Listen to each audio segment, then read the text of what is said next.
everyone, and thank you for joining us for our final session of the day. I'm Syra Levinson, Deputy Director and Director of Education and Public Engagement here at the Guggenheim Museum. This group of presenters are rethinking who participates in the creation of our urban fabric, including the built environment, neighborhood planning, and arts and cultural institutions. They explore themes of trust and power, of agency and democracy, and insist on new models and methodologies that inform relationships between those who create space and those who bring it to life. On behalf of the Guggenheim, I'd like to thank all of our participants and viewers. We are humbled by your work, by your attention.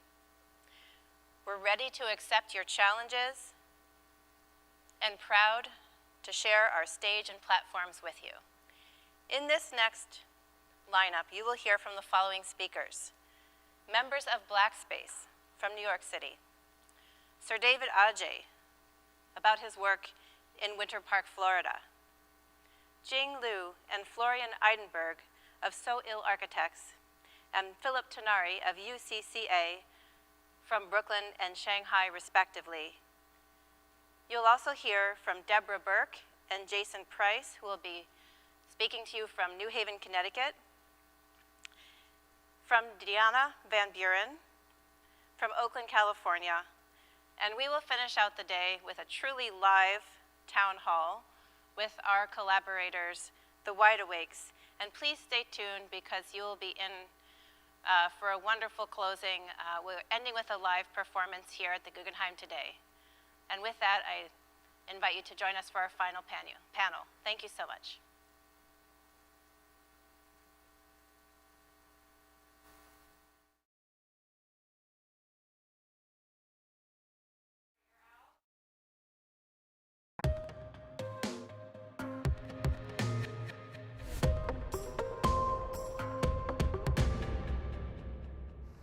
My name's Amina Hassan. I'm an urban planner, and I'm also one of the founding members of Black Space. I'm Daphne Lundy. A lot of my work focuses on neighborhood planning and the intersection of climate change. My name is Jennifer Allen. I'm also an urban planner. My name is Sophanie Joseph. I'm a visual artist and community planner. I sit on the board of the Black Space Urbanist Collective.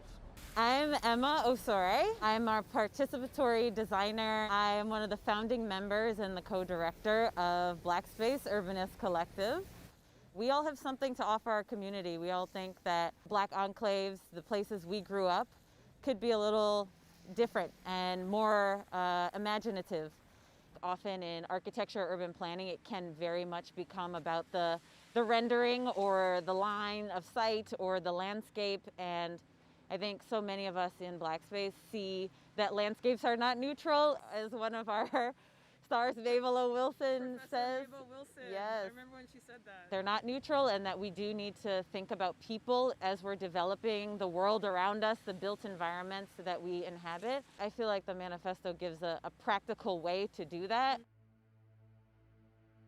It was really rare to sort of think about urbanism from the perspective of Black folks and from the perspective of Black folks who've lived in cities.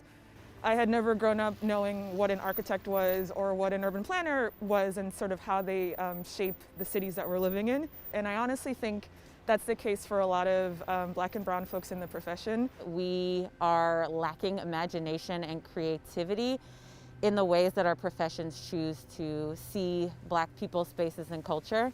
It's a curriculum, it's a practice that doesn't really center Black folks. It's really about the stories of the Robert Moses or the Jane Jacobs or the ways in which a lot of white people have shaped the cities. It's really interesting to think about, why would we need something like Black Space to exist? To contextualize the Black experience in urban America, it's important to really consider how public policies have negatively impacted. It's a human-created disaster. We have a choice as to how we want to move forward. And so how are we as humans constructing the crisis? It wasn't really clear to me that there were these people sort of making decisions about how we live and experience our communities. There's just thousands and thousands of policies and protocols and systems in the way that they work.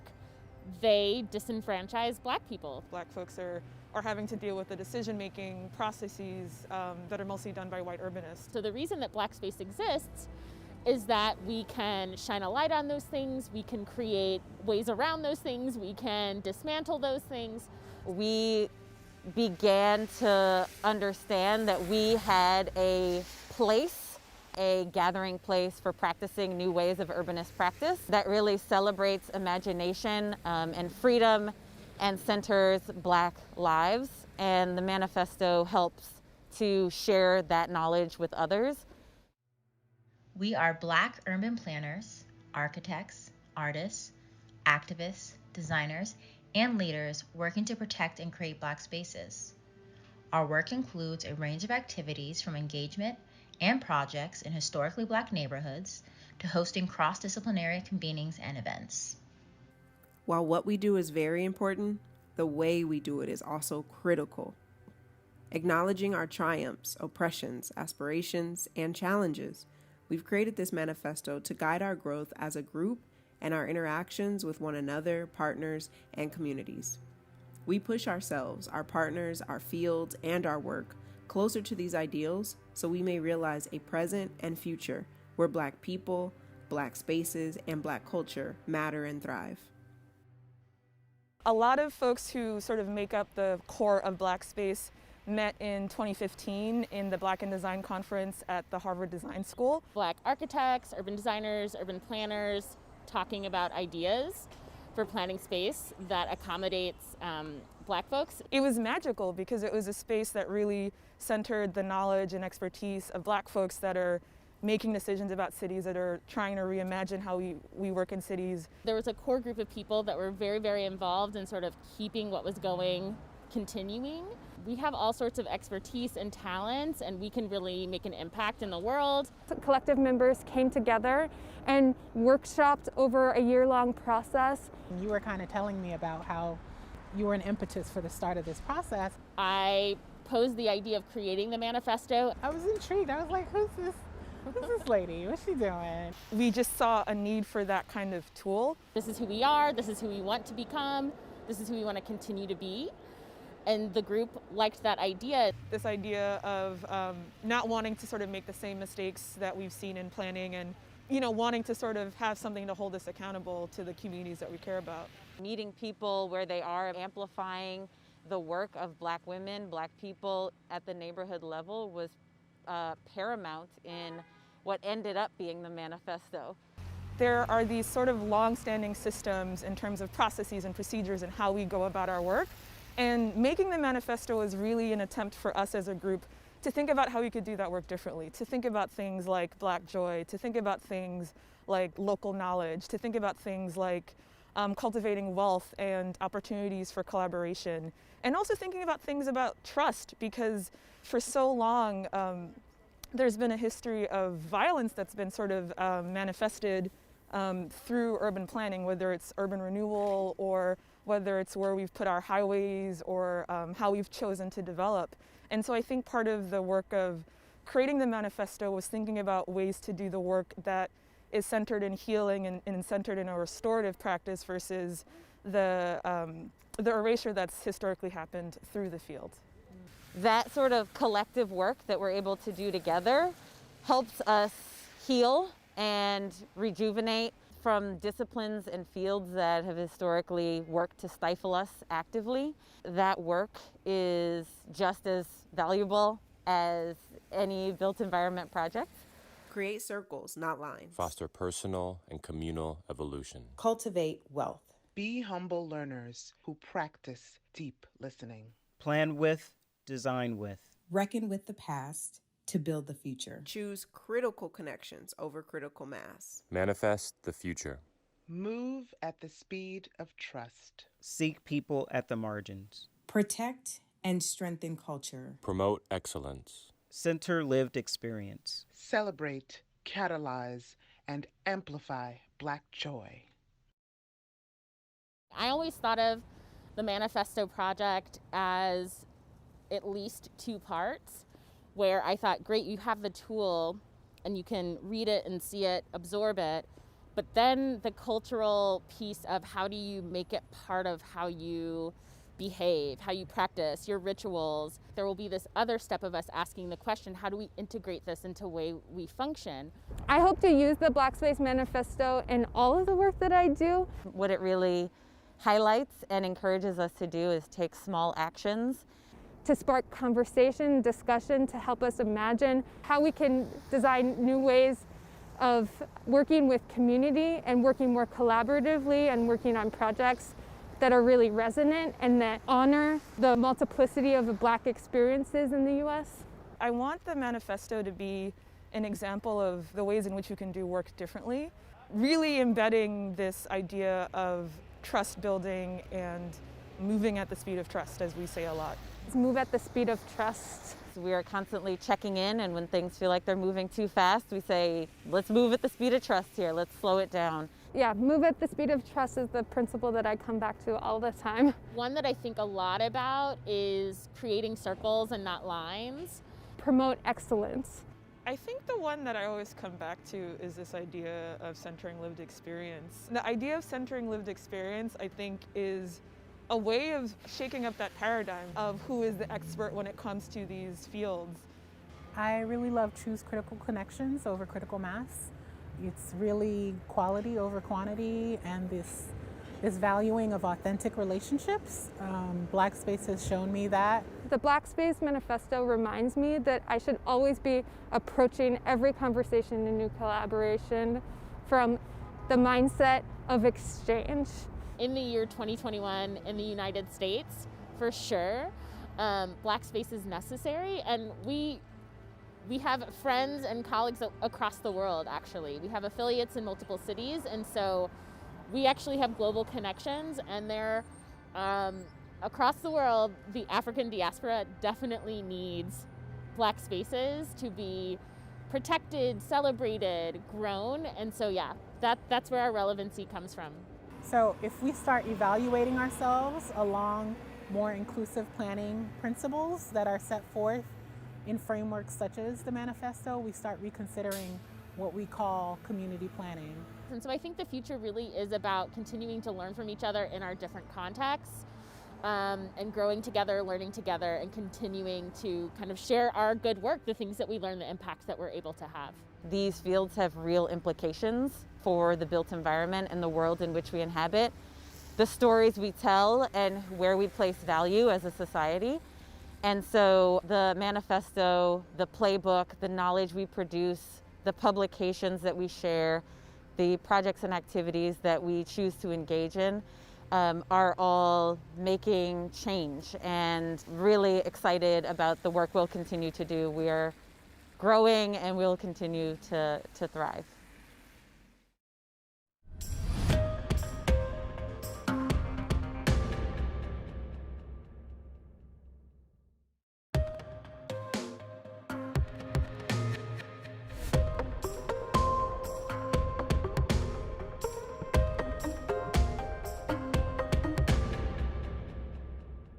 I was inspired to do architecture because of this potential that I discovered as a young man, that architecture had the power to frame the social context and to edify and empower communities in profound ways.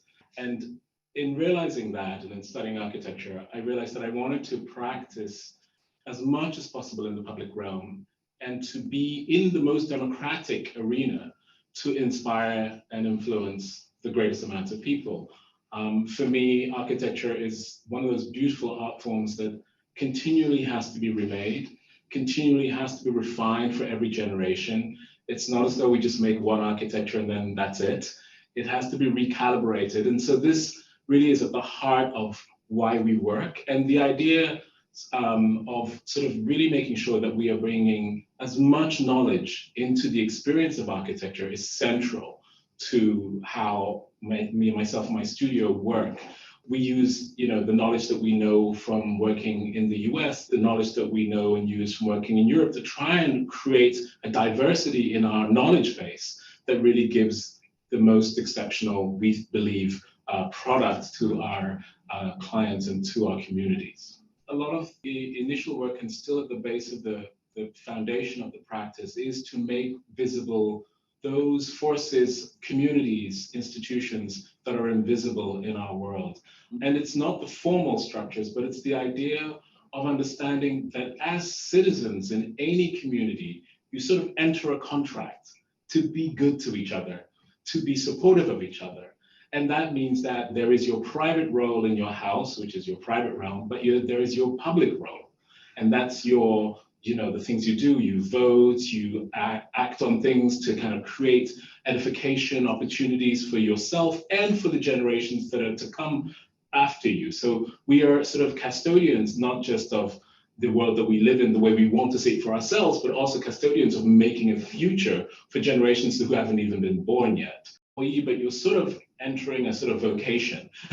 You're kind of entering a group of people who are passionate about ideas in the world, about our public life, and want a certain equality that actually brings benefit to everyone, and passionately believe that in that equality, we actually make a much, much better world than we can if we don't do that. And it's not a statement, it's a belief. So this way of working and trying to kind of navigate how to create spaces that are democratic across all members of society, all genders, disenfranchised as well as those that are very fortunate, is really a critical thing that we're always shifting. And what's really amazing is that in the history of architecture, this idea of democratizing shifts and changes. In the 18th century, it was about making palaces for everyone. It was about introducing Greek temples as symbols of knowledge. That was the 18th century because we were moving from a kind of medieval period, a Renaissance that happened in Europe, and a certain sense that that was an enlightenment that needed to happen around the world, to kind of quote history. But those symbols are very important historical models, but mean different things now. They start to kind of form different messages. So we need, as architects, just as we transformed the world in the 1800s, in the 1900s, in the 20th century, at the beginning of the 21st century, here we go again. So I have to say that Winter Park is really punching so high up, because really what is happening with the project that I think is so powerful is that another prototype, another version of what the library has evolved already in the last 20 years is being tested right in Winter Park. And what I mean by that is that the library as a campus of knowledge. So we're moving from the object building, or the kind of what I call the kind of infrastructure of knowledge, to the space of knowledge. And that is really what we're trying to prototype in Winter Park because of the opportunity of the scenario. We're making a space where knowledge and community facilities are being brought together in a cluster to make a sort of little village, a hamlet of knowledge. This is so unique. I don't know anywhere, short of a library on short of a campus on a university, where that kind of clustering of knowledge in the public realm has happened. And that's why I'm so excited about what's happening in Winter Park. It's been a wonderful challenge, but also a big learning curve for us too, to learn how to make buildings in a tropical environment. In terms of the structure, being able to deal with hurricane proofing, etc., dealing with things very simple like just termite proofing and worrying about the ground condition. It's the alligators, it's swamp, and then the sun is much, much stronger. So shade is coveted everywhere. Trees and landscape are coveted. What I wanted to also do was to make within the form, to use investigations that I'd already been testing, but to exaggerate them even more, to see if one could make not a form with subforms, as in a building with a canopy structure that interconnects, which is the natural thing that happens. It's blocks with eaves or freestanding canopies, but somehow if we could make the forms actually become both canopy and building form as one sort of idea. So in a way, the buildings are like buildings within buildings. The outer shell splay out very dramatically and almost touch and almost create a kind of, when you're in the spaces in between that, a sort of sense of an interior, because you look up and you have these slices of sky, but you're very much in shade. Something that I do in my work, this idea of understanding the kind of airflow and the way in which we can climatically reduce the temperature. And those spaces are going to be 5 or 6 degrees cooler than the outside area, so they're dramatic in terms of outside temperature. in terms of the body's sort of relationship to sweat and things like that. So they become, as it were, the joining spaces in this project, the atrium for the program. So really, the investigation really is to see if we can use the buildings to create this third space, which is the joining between all three of them to create a public, sort of shaded, cool space that becomes an inside-outside space. And that's something I'm very fascinated by. So this is doing it with proximity and geometry and form. You know, it's sort of interesting. I became very fascinated by this idea of vaulting spaces as a way to differentiate it from sort of flat commercial spaces, which are very functional and very much about, you know, utility and just kind of doing the best efficient things, which you see typically in office buildings.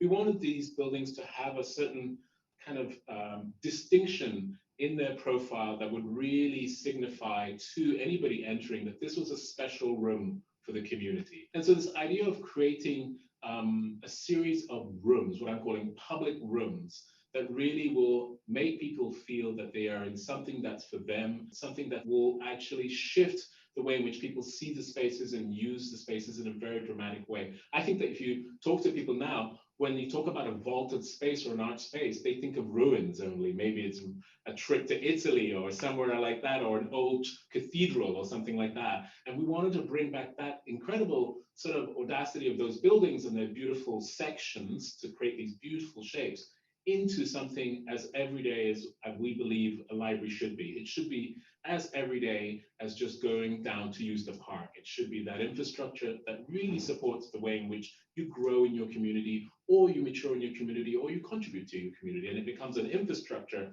that really is there to help that public life. You know, MLK, Martin Luther King really, you know, was very much about the empowerment of communities through knowledge, through, you know, the sort of emancipation of your condition, through the access to knowledge as a way to kind of empower yourself. So in a way, we're sort of building a monument to his ideals of being able to democratically give all citizens very good infrastructure, very good knowledge access, very good community support, great spaces to listen, to discuss, to debate. So I've been working with libraries for 20 years now. The internet has been a huge impact on the way in which we do see libraries. Libraries post-war were about getting the Encyclopedia Britannica and as many books as you could into every community to empower and edify. And academic libraries, which are universities, etc., are all about having the back catalogs. But a community library is very different.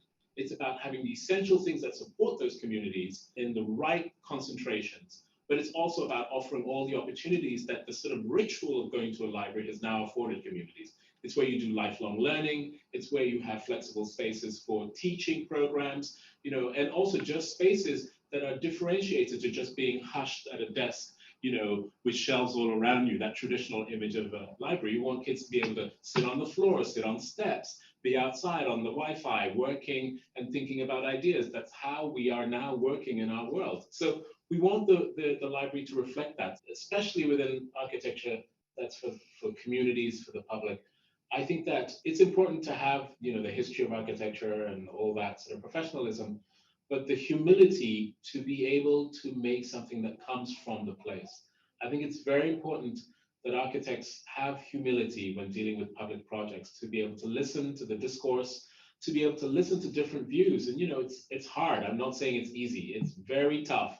And sometimes it sort of implodes, you know, and it kind of reforms again. And we're able to then find consensus and to find where we agree and how we can grow things. These are very important things at the formal edge as well as the community edge. And for me, there's engagement with things that emanate from a place is very, very foundational to the way I make all my work. It's not just even community or public work. It's really for me that there's a kind of humility that has to be had in the honor of being given a public commission, which will help define a community and define the communities that to come. But as I said right at the beginning of my talk, it is something completely unique.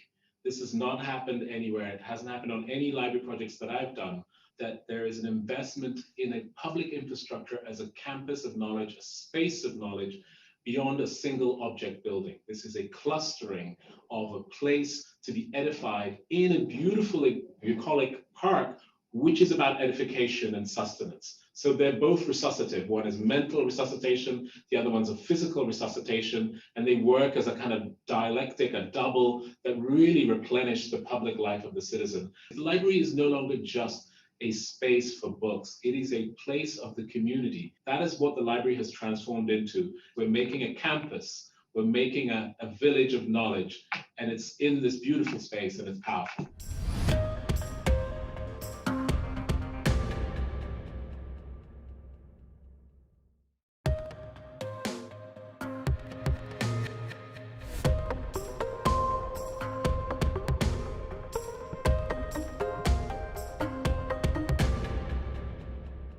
It's really an honor and a pleasure to be here with you tonight from Shanghai to New York, to be part of the World Around 2021. And just as a way of very brief introduction, so I'm Philip Tenari, I'm the director of UCCA. You know, the occasion for this talk is really this amazing project that you've now completed and which is now under construction and which will open in the spring of 2021, and that is UCCA Edge. And I think what's really interesting about it is that unlike the other two UCCA locations, this one is located in the city. So it's atop the intersection of two subway lines. It's in a neighborhood that's being revitalized, but that has a long urban history in Shanghai.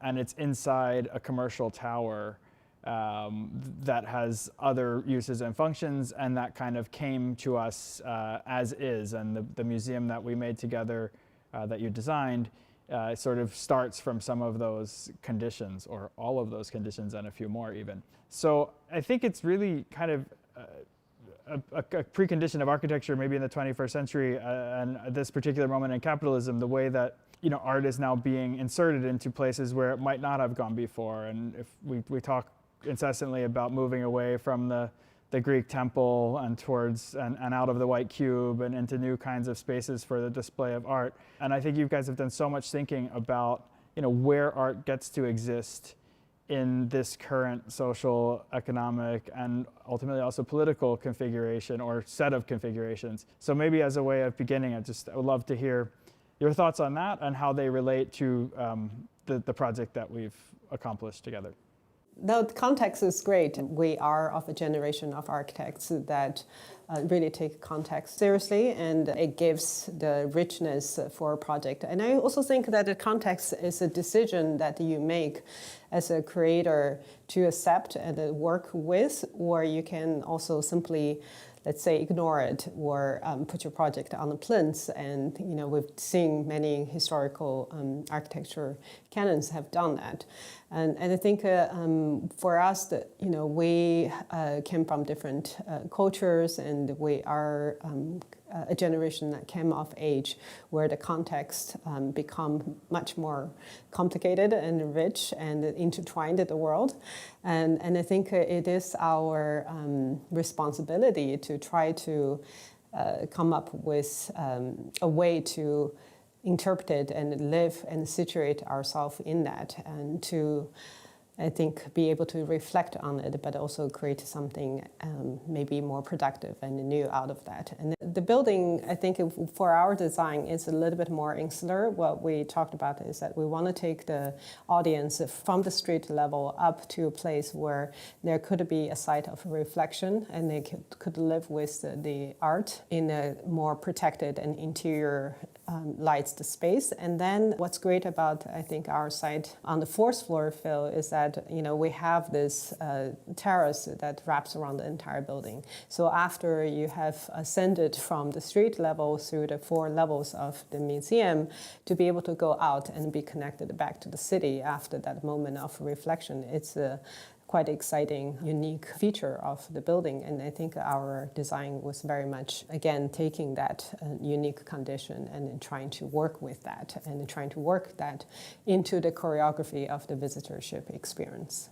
It's funny because it is like something we're seeing time and again, is kind of how one turns that kind of podium and tower model like into a space for art. So much of our architectural DNA in Beijing, at least, is about post-industrialism and being in a big empty factory with ceilings as high as 13 meters and a giant columnless exhibition space. And then to suddenly pivot and to be thinking about art space not in terms of ceiling heights and all of the normal and essential things, but actually instead, given the constraints, turning them into something special and thinking, I think really where this project is going to come through is in the kinds of textures that you create and the kinds of lighting conditions. And I think it's really going to be all about the feel of its sort of physical presence in space that will feel special, not because you'll be daunted by its height and its scope, but really by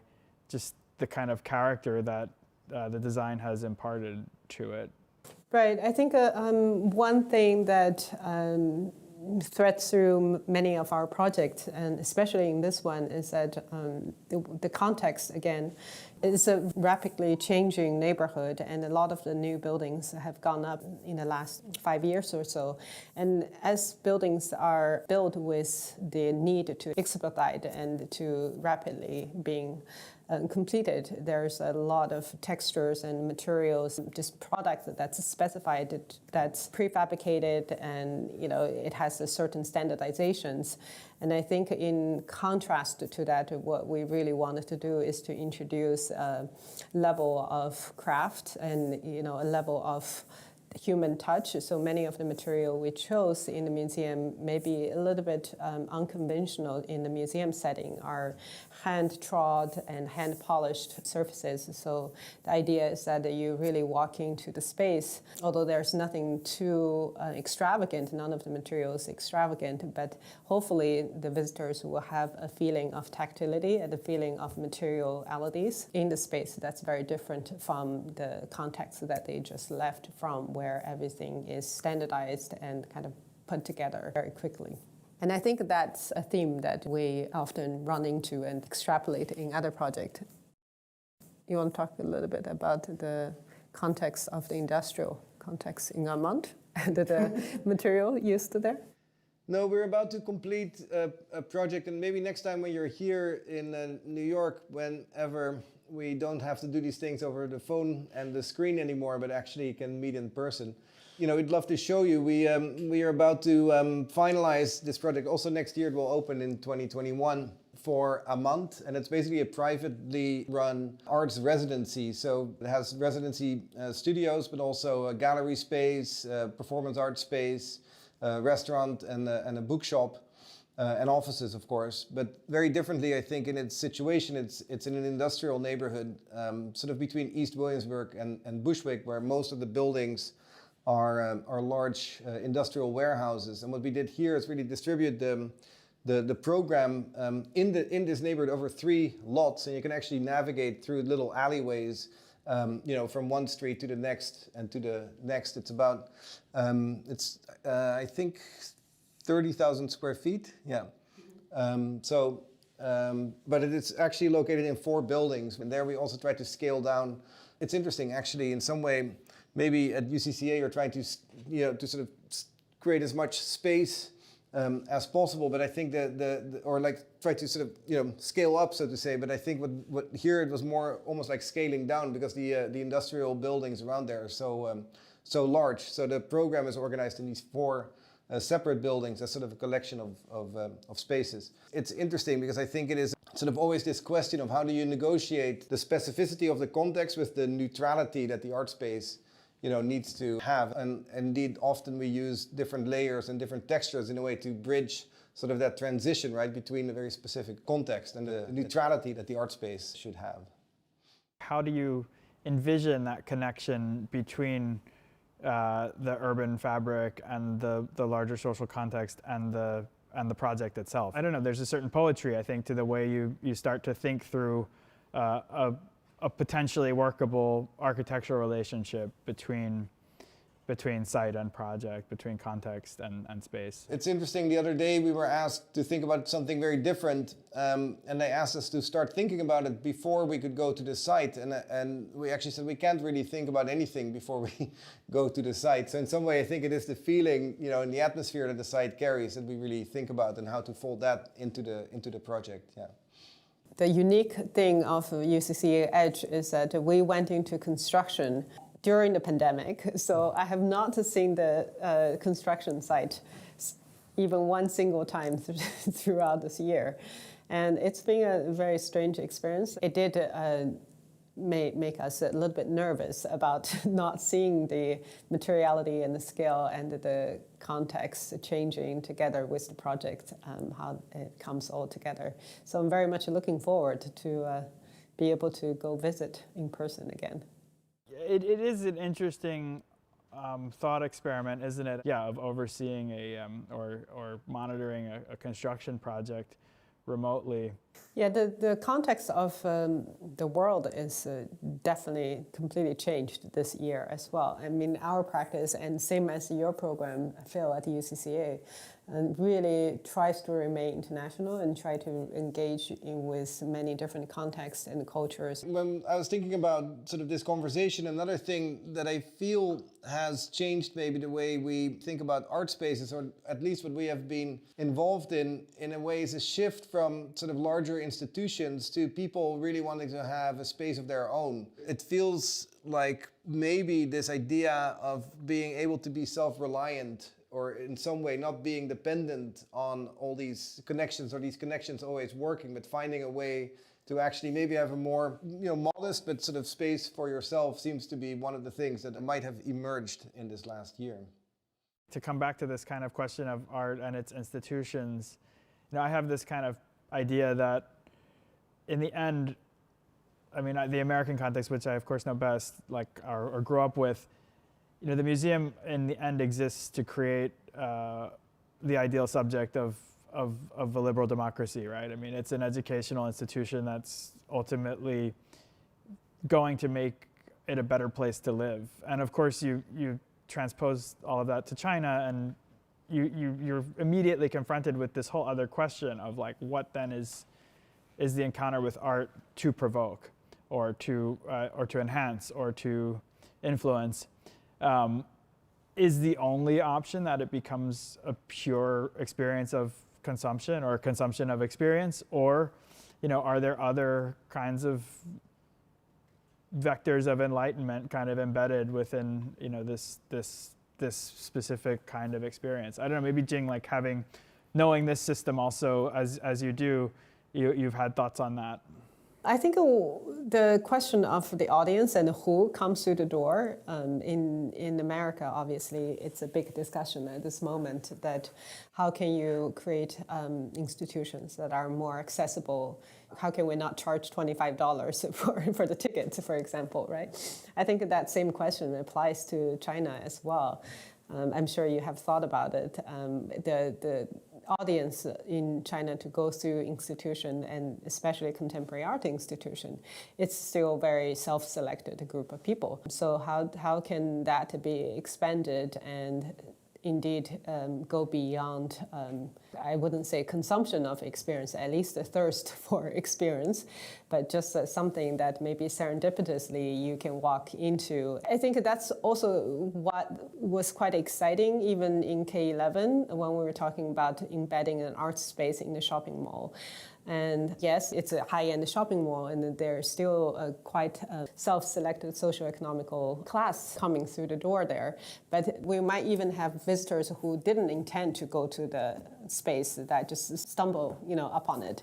And I think in the UCCA Edge, I'm really curious if there are people, going to Joy City across the streets. They might see some big, funny object on the terrace and then be lured in there, and maybe it's their first encounter with the contemporary art. And I would say that in Bushwick, in Amont as well, our idea of really try to embed the art space in the fabric of the city. And sometimes you can probably, for some people, you might walk by it and without even noticing that it's an art space. But you can actually walk into the art space without really having the feeling that you have to intentionally be there and christened by art. It's something that I think is quite exciting in thinking about the art space in very close contact with the city going forward. And I think that typology is more exciting in terms of architecture's potential to bring art more closer to broader groups of people. Yeah, it strikes me, that throughout your your practice, you've actually also witnessed the evolution of art institutions kind of periodically, through these different projects that you've undertaken since really the early 2010s, let's say. They're almost staggered with a pretty consistent rhythm. I would love to understand more, like, how do you see the values of people commissioning art spaces having evolved and changed in that period? We were speaking, with somebody at MoMA, and they realized that, such a large group of their audience is actually, people visiting the city. And since there's no tourists at this moment, it's really, how to engage the citizens, around. And I think that conversation from, it being just a destination for, globetrotting, individuals to much more shifting towards how do we really engage with the people in our direct surroundings. I think that's what you see more and more. And I think it's also where a real, I think, task lies, moving forward, is like, how do we make sure that these spaces remain very open and very accessible and in direct dialogue with the people around them. So, I don't know, it's maybe, obviously we've seen an incredible rise of museum spaces being realized in the last decade.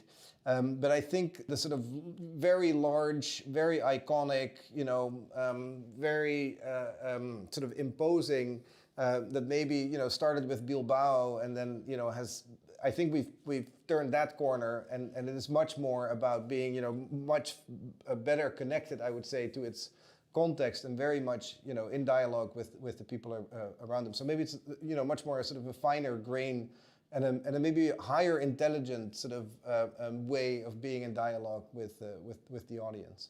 And also, I would say that the types of art has changed quite a bit, right? And then I would say that in the last, I would say like 15 years or so, most of the artists almost want to resist being typecast of working purely in 2D or 3D or digital or physical or conceptual or commercial, right? So I think just to have a space that's not for a certain types of object, but really be a place that different experimentations and different ways of being confronted or encountering those questions that the artwork asks. Absolutely.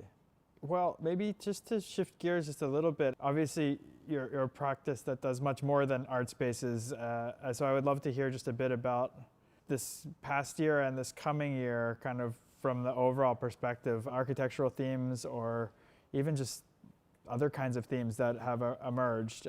What do you guys, talk about? We talk about all the things that other people talk about too. Yeah, I think, climate issues, architecture is such a big contributor to the climate discussion, and but we are also not independent. We're just one piece of the puzzle, so we're dependent on industries, we're dependent on building codes, we're dependent on urban planners, and we're dependent on the market as well, right? So I think there has been a lot of soul-searching and discussion about why we cannot move the needle forward in this climate crisis. And I think we are, as a practice, have been trying to engage more housing projects and projects with maybe a larger scale kind of urban planning and urban design projects, and thinking some of this more sociologically embedded project, if we can generate more attractions in moving that conversation a little bit forward. And I think that with also equity issues, access issues, and I think many of the cities like New York City and I'm sure Shanghai as well, there's a lot of discussion of indeed how can city be so segregated, and almost the physicality of the neighborhood produces inequalities in itself, right? So as someone who thinks about scales, who thinks about connections, and thinks about aesthetics and the signals of physical space stands out, how can we try to change that dynamic within the cities and that context to be maybe more flexible, more mobile, people can move from one neighborhood to the other without stigmas more easily. I think those are the issues that we're definitely thinking very much about. And also health, right? Like this year, I think 2020 made us to think more about the importance of air and light, which has been a fundamental driving force in many of our projects. We think about light, we think about air all the time, and we cannot say more loudly how important it is to have the quality of light and quality of being connected with the air outside in our projects. And I think this year it just solidified our belief the importance of light and air in buildings. So when are we opening? Actually, from the beginning, we've been on a crazy timeline, right? I think 2021 is the year of the soft opening, basically. We did have a conversation this morning with our contractor who said we have a schedule, but that's a very hopeful one. So we'll see how good his hope is. It's nice to have hope. Exactly.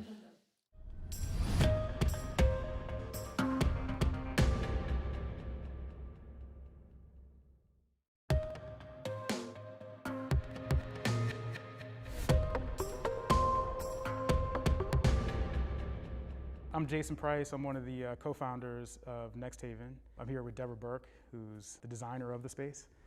And we're here to talk a little bit about the inception of NextHaven and how that concept took shape with respect to this building.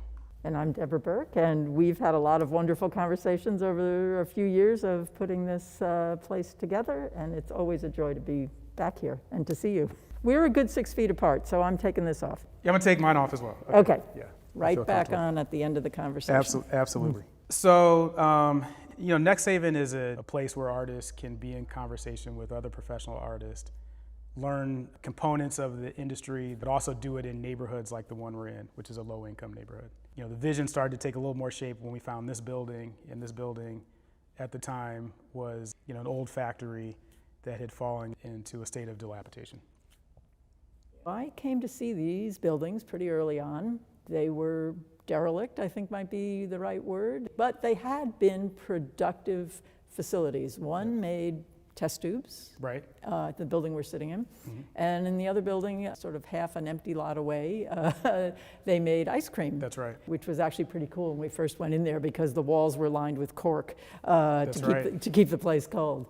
Discovering the buildings, discovering their promise, spaces like this, which of course didn't exist when we first walked in here. It had been mezzanine, it had tar over the original skylight. There was nothing special about it, but you could see, you could feel the spatial potential, and you could feel some of the material characteristics like the brick walls, which were not flawless at all. They're actually irregular and multi-patterned in different colors and built at different times, and they actually have a richness about them that's greater than if they were perfectly built all at once upon a time.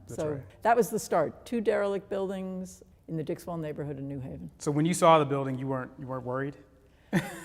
No, you know, a lot of my career has been about adaptive reuse projects where you find the soul and what's special of a building and you find all its potential. Yep.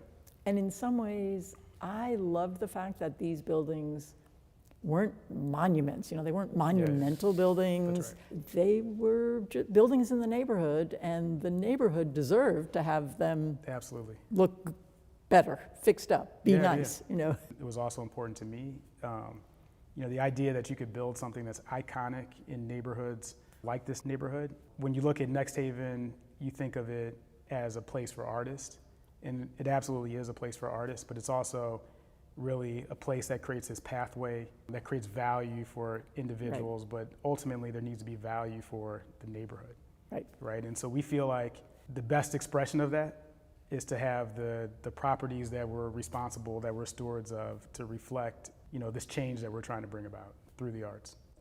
It started with the approach that you guys wanted it to have. Well, you see it when you walk down the street. You see it, that the fact that the front is open and well lit and welcoming. And it's like, come on in, see what we're doing in here. And the architecture expresses that. There's something else we did here, which I think is both a statement of commitment to the community and to the artists, which was to say the old buildings, the 2 factories, look like what they look like. And the new stuff looks new. Not fancy pants, showy-offy new, but not pretend old factory either. So that the entrance is glass and welcoming and well lit, and that's where the gallery is. It solves a lot of the sort of circulation problems of the building, of the two buildings. It links the two buildings that were once upon a time separate. And that was intentional. It's like when we come in, when we, meaning us as architects, but you with your, sort of commitment to the neighborhood, it's like we're doing it right and we're doing it new. Yeah, I'm glad you brought that up as well because, you say that in a very casual manner. But what I've learned working with professional architects is that it's actually hard to let what's new be new, but match it up against something that has a lot of history and, to use one of your words, scarring. Yeah. And, in saying that, what were some of the features that you thought had to exist in this space that, you just couldn't live without? That's a great question. I would say from the Henry Street entrance, it was really to make it accessible, visually accessible, physically accessible for anybody to come in. I mean, I've often said, as much as I love the Met, and I know this is a Guggenheim event, but I'm going to say the Met anyhow because everybody can see the front of it in their heads. Those steps are not only intimidating physically, they're kind of intimidating in terms of the message they send. Like, are you allowed to come in here? So the front here is anybody can come in and you can see in and you can see what to expect and you can see through to the gallery and what's in the exhibition space. So that was an important thing for the building to say, the new building. And for the residency, artist residency building, which is the entrance, its facade is around the corner on a less prominent street. That building is brick. Now it isn't brick that looks like this brick, but it is brick and brick that is laid by hand, like all brick. And that connection, like made 100 years later, but made in the same way, was an important link. But then it didn't have to look anything like what was already here. Right. So it was those sort of material links and messaging links about welcome and a sort of confidence about what's going to happen here. Great stuff's going to happen here. That's the idea. This isn't a museum. Right. This is a place where people make art and they teach other people about art. The internship program with the high school is a fantastic component of what happens here. And soon it'll be a place where people can make music too, That's right? We always say that, this is a model, Next Haven is a model. And, so we knew that from a building standpoint, the structure had to be, comprehensive of what the model was meant to do. And so to use business terms, this is modular, it's vertically integrated. Within this building, it has most of the components of what you would find in the art world. So the space we're in right now is gathering space, for lectures and presentations, et cetera. And if you look around here, there's places where, you can break out into individual rooms. Of course, we have the studios where the artists are making great work. We have live workspace if you want to collaborate and live here for a while. And then we have a theater in the basement. So if you're into performative arts, we have that. And then ultimately we have the gallery, which is a state-of-the-art gallery where we can display work. So the idea would be is, how do you get the art world here in New Haven, right, and do that in one space? So we started from that comprehensive point of view.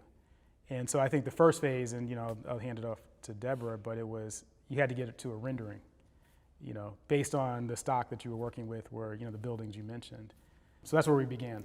Right, and what was interesting about that is the program was really clear, the program meaning all those components, workspace, work-live space, gallery space, gathering and event space, and then in the design process, we overlaid those needs on the existing buildings. That's right. So what would fit best, and this room, which we sort of peeled stuff away in order to discover, was clearly meant to be a gathering space. So there was the sort of assigning, what would we build new? The gallery for sure. What would we build new? The artist residences, because there was nothing here that would lend itself to that. The building that had been the ice cream factory had already been subdivided. It had a column grid that wasn't going to work for big open space. It was an obvious choice for studios and a variety of studios. Yeah. So people who work vertically, or people who want natural light, or people who don't want natural light but want more wall space, all of that could be created within that building. So the program lent itself to an overlay on what existed and what we wanted to build new. And then the reality is, arts organizations, to a one, don't have enough money to ever do everything right away. Yeah. And as you are fond of reminding me, when a project leaves paper and becomes brick and mortar and hammers and nails and the purchase of materials, that's when it gets expensive. That's when you really start spending the money. So this lent itself, interestingly enough, to a kind of natural phasing where the most important thing was to get the artists working. Right. So it was logical to renovate and fix up the studio building first. Yeah. And you could use the other sort of derelict spaces to store materials for prep work, to organize, to even bring people through to see the excitement of construction. And right now, the artist residence component of this is just being finished. So, that's right. So we phased construction over what would get the vision for the place up and going first. I do love this place, and one value to me, other than getting to do stuff like this, is I love art. I went to RISD, even studied architecture, but hung around with a lot of artists, and so I get to meet people doing work here, and that's fulfilling. That's exciting. That's part of the value of doing projects like this one. We're sitting in what we call the aula, which is the gathering space that's part of this building and this structural community. But what's even more interesting is that we're in a very low-income neighborhood. A neighborhood that hasn't seen investment in decades.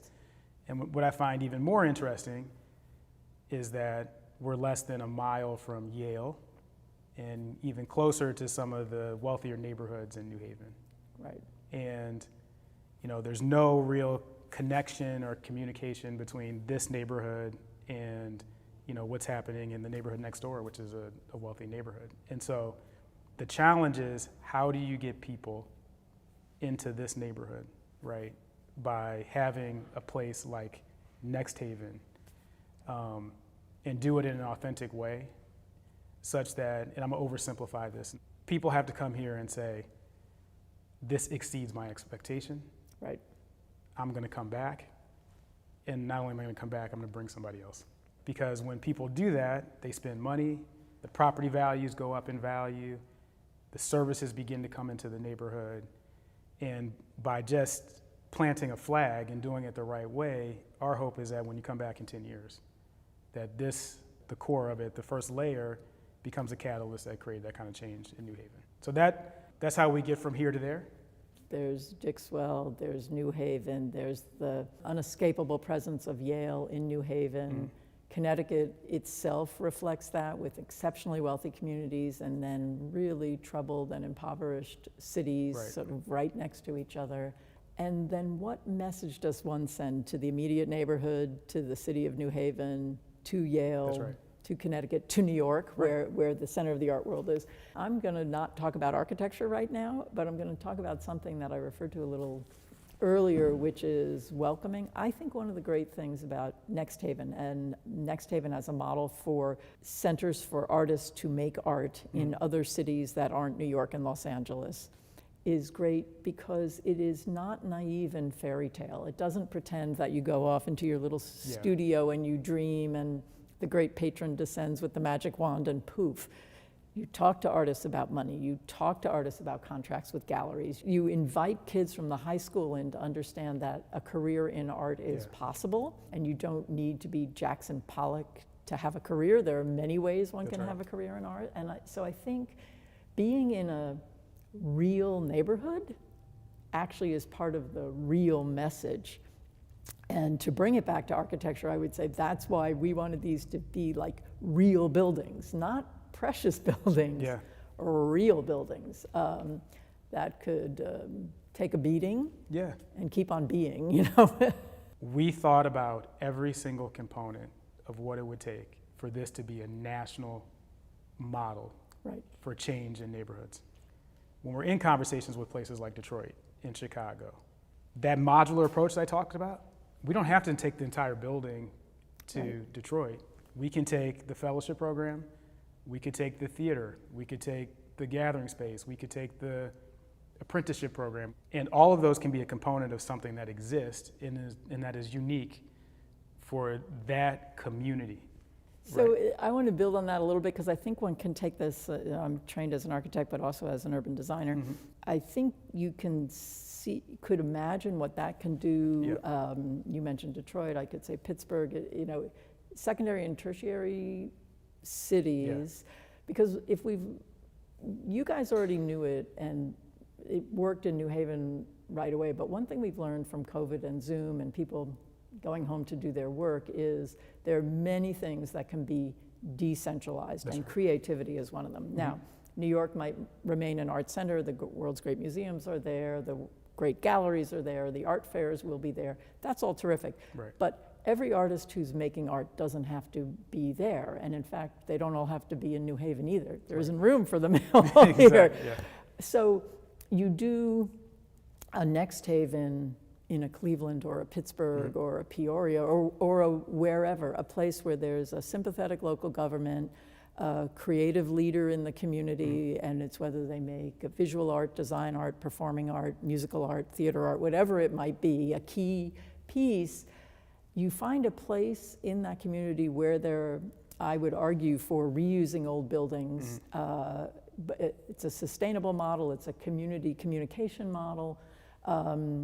And with that, you go into neighborhoods exactly as you have here and say, we're part of this. Yeah. It's not an invasion, it's not colonialization, it's being part of a community and making creative things.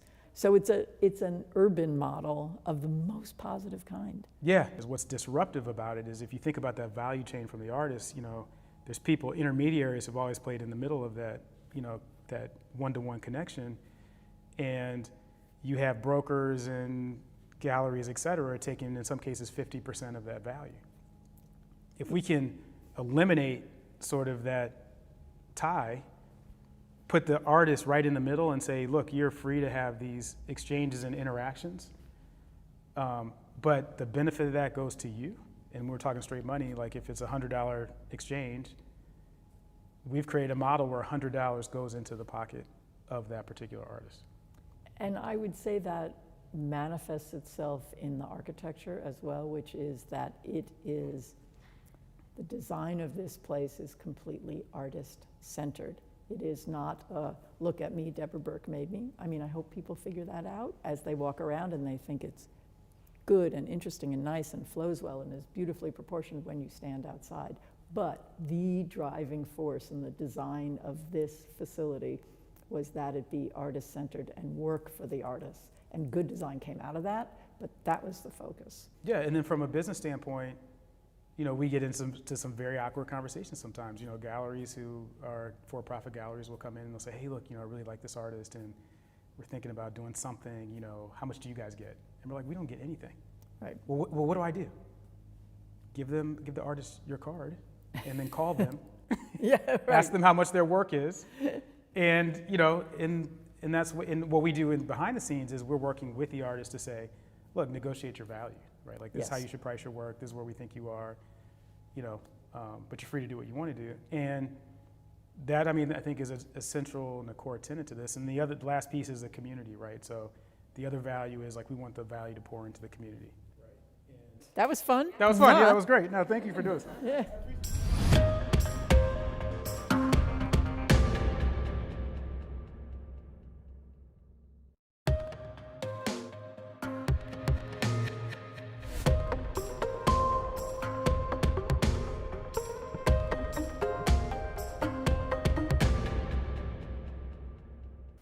Hi, my name is Deanna Van Buren. I'm the Executive Director and Design Director of Designing Justice, Designing Spaces. And we're an architecture and real estate development firm building the infrastructure to end mass incarceration by addressing its root causes, like designing spaces for restorative justice.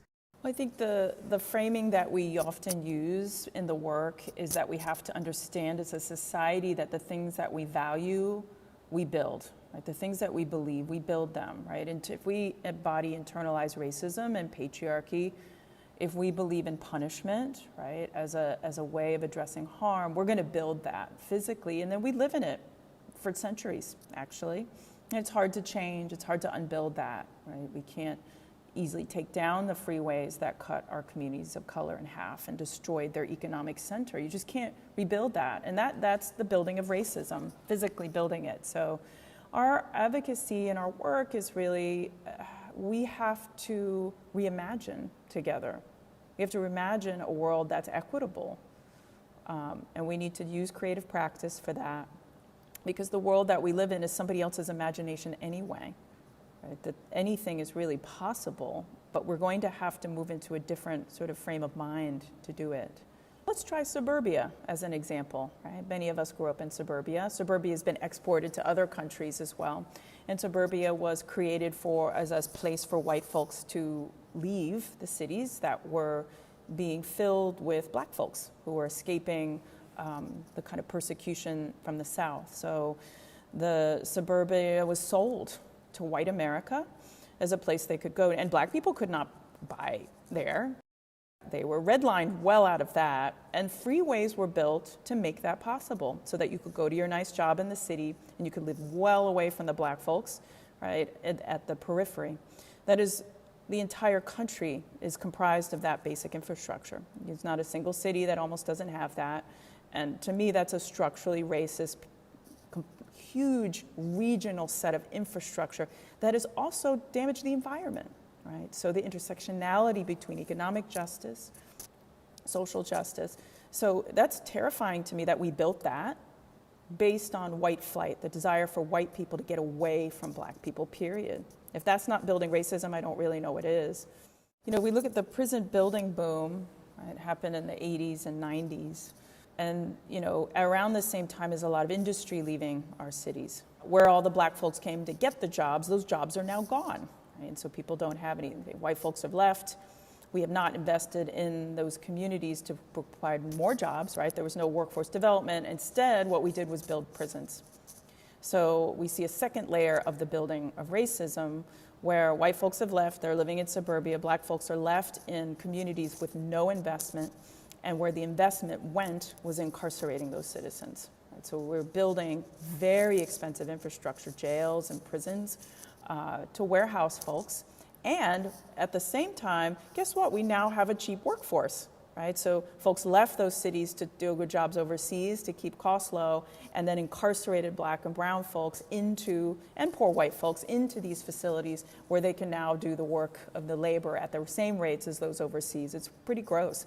This is a human rights violation, right? There's ethics involved in the design of these spaces. If the national community is saying that executing people and long-term solitary confinement is a violation of human rights, and if the other professionals, doctors, nurses, psychologists, in their code of ethics say they will do no harm, right? They won't do that. And if our role as designers and architects is to protect human life, then that doesn't go together. The design of death chambers, the design of spaces of solitary confinement is completely antithetical to that, and it is not in alignment with the global community on what we should be doing. So we need to fall in line with the rest of other professionals. And yes, there's more to be done, right? I'd love to see our profession take an abolitionist stance, God forbid, you know, and really support and advocate for the alternatives.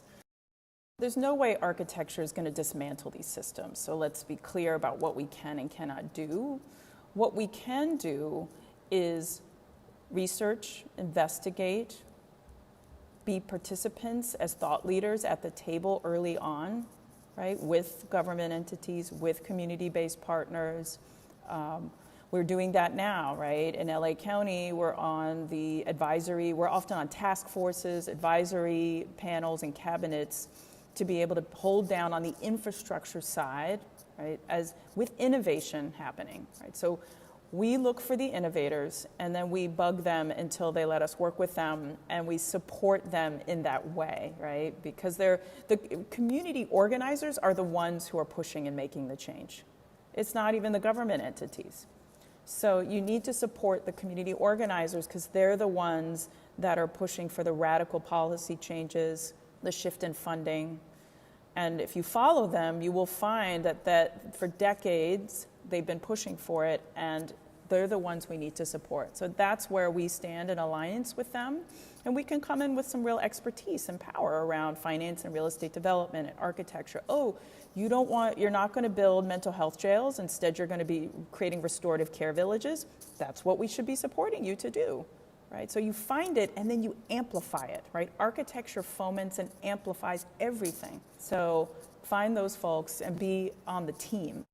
This is why it's so important what we do, right? This is how we're going to get there. It's going to be culture that shifts, not government that changes things. We have a very important role to play engaging our communities in radical reimagination, or radical imagination through opening up elastic thinking, as I like to say, right? There is a way that creative practice does different things in the brain, different neurons fire, where we're able to move out of like the thing we know every day into this new space to break us out of that.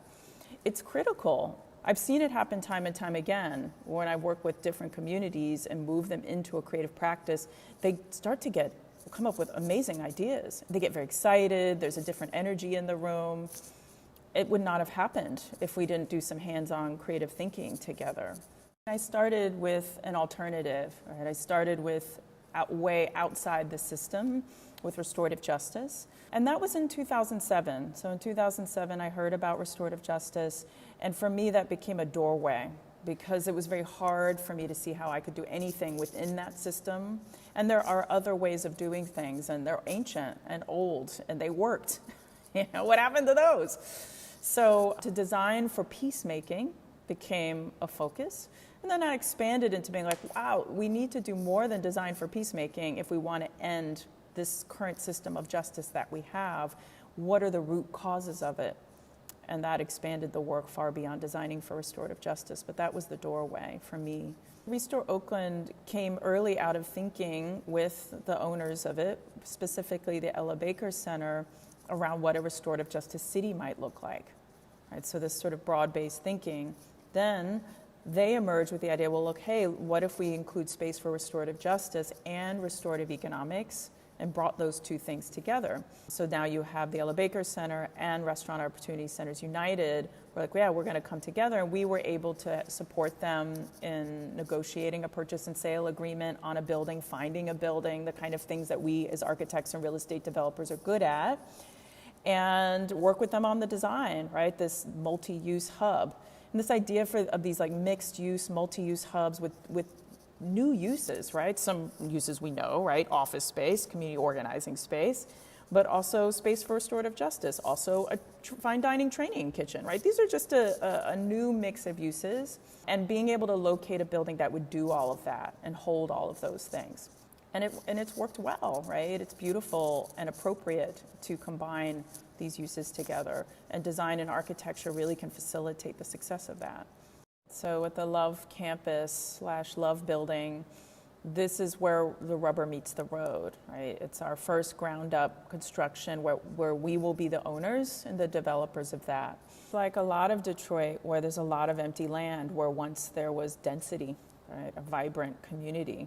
I think at the site we are at used to be a post office and a church and a cafe spot and like a record store. Like there was a lot of good stuff there. And it's on a major arterial road coming out of downtown Detroit, right? East Grand River. These are major corridors. And there's an opportunity to bring back that density and bring back that vibrant street life that once existed in this neighborhood. My organization, one of our primary theory of change is that as a result of our work, Black and brown communities will have ownership and agency over the built environment. So that is why it's important for us to build in communities most impacted by mass incarceration, involve them in the process of both design and helping them understand the real estate piece. And then we are also investigating methods by which they can have an equity stake in the project. Now that's really new stuff, and it's going to probably take a second round to get there, but we're very committed to doing that, because a lot of what's also happened is that Black community folks, they did own their home, right? They owned that, and then their community became trendy and convenient, got gentrified, now they're leaving, or in the case of Detroit sometimes, I might be leaving because there's just not a lot of amenities here, right? There's not stuff here anymore. So every city's different, every neighborhood's different. We have to set up systems and methodologies for us to learn from one another. We do the same with community. Like, we need to teach about how projects get financed. We need to talk about the design constraints and aspects of a project in a way that is sharing of the knowledge as we're getting knowledge shared with us to be able to do that. And it's messy, and there's tension, right? There's friction. Right? If you're uncomfortable with friction, this is not the game for you. You're going to come up against people not understanding your point of view, where you're coming from. Somebody else is coming from a different point of view. We have to kind of keep building comfort with discomfort. And we as an organization also try to orient, like, we like to talk to everybody, even the people who may not agree and may not want to participate. But I know when we get folks together in a creative format, it's a little easier to reduce friction. It's a little easier to get folks to talk to one another. You can't apply this in a blanket way, but it's our deep, deep mission to make sure that communities own the stuff and participate in it and know how it happens, right? So they're no longer done to, not built upon, built for, but they can build what they want and have what they need there.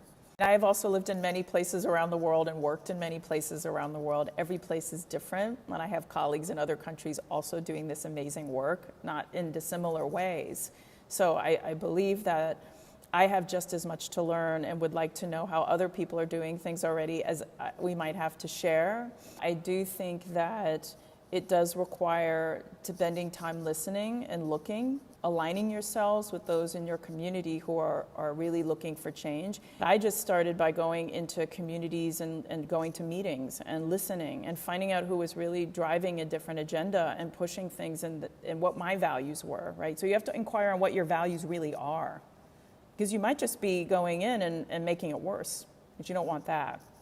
So I spent a lot of time really doing inquiry on what my value was and where I could play and plug in, but that took a lot of listening and spending time with people and building relationships, just fundamental stuff. So it's a more feminine approach, I would say, to the work. And from there, you'll come up with some solutions. And if you have a lot of money, you can support my work by giving us money into our concept development fund so we can do the projects. But if you're in your own context, you help us by just, like, as a designer, being a leader, and supporting a world that's equitable and peaceful, right? And not working for those in power or the institutional, which are often not really values aligned with the kind of work we want to be doing. I heard this from a formerly incarcerated gentleman the other day. He was a PhD and a very accomplished professional and has overcome many things. And he was, I always tell people, do your inner work. You have to do your inner inquiry. Or in the same way, as I said in the beginning, what you believe you will build. And so if you don't do the inner work to think about what do I truly believe and investigate that and possibly do your own inner inquiry around your own internalized racism, your own internalized patriarchy, it doesn't really matter what you show up for, because you're gonna manifest that. So you need to do that. And he was sort of saying, oh yes, you got to do the personal work, and you have to operate at the social level, right? Both things have to happen at the same time.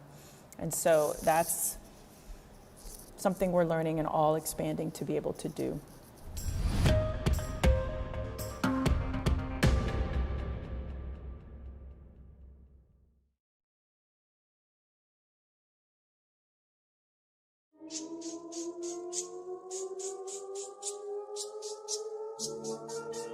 This is today, more than 5 centuries after Columbus, more than 2 centuries after this country was founded, and over a century after the emancipation.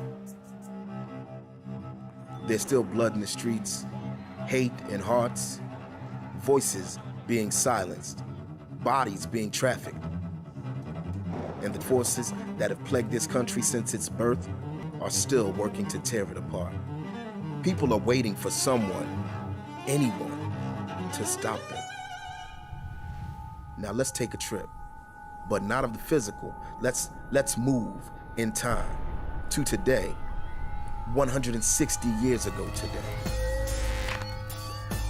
There was blood in the streets, hate in hearts, and the same forces that plagued this country since its birth were working to carve up this land and tear it apart.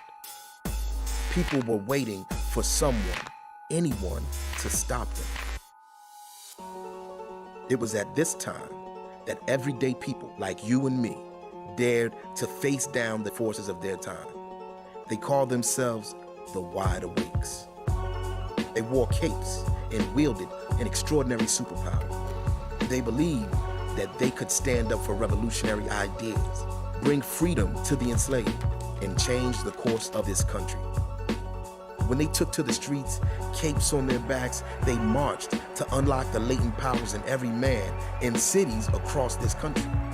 They became the most influential political movement ever.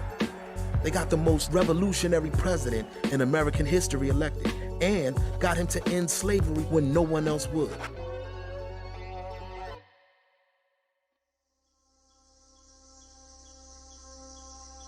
You can move through time to any moment and see the same crimes, the same victims, the same villains, just different names, different faces. But you'll also find heroes. Let's take another trip to today, but 160 years in the future. There aren't forces, there aren't yet victims, no genocides committed, just a blank slate and opportunity.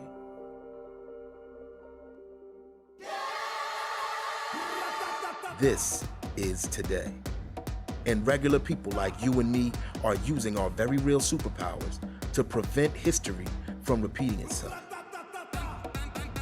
The Wide Awakes has officially been reinstated. We're fighting to bring power back to the people, to end the senseless killing, to wake us up from this American nightmare and make an American dream that's real and for all of us. So today is the day.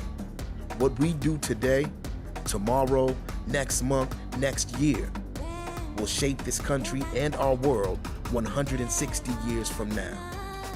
Now that's power. We don't fantasize about superpowers we don't have. We stand tall in the ones we do. We're living like T'Challa, fighting for our people, for our freedoms, for all our futures. I'm Black Thought. My eyes are open. My cape is on. Now let's move.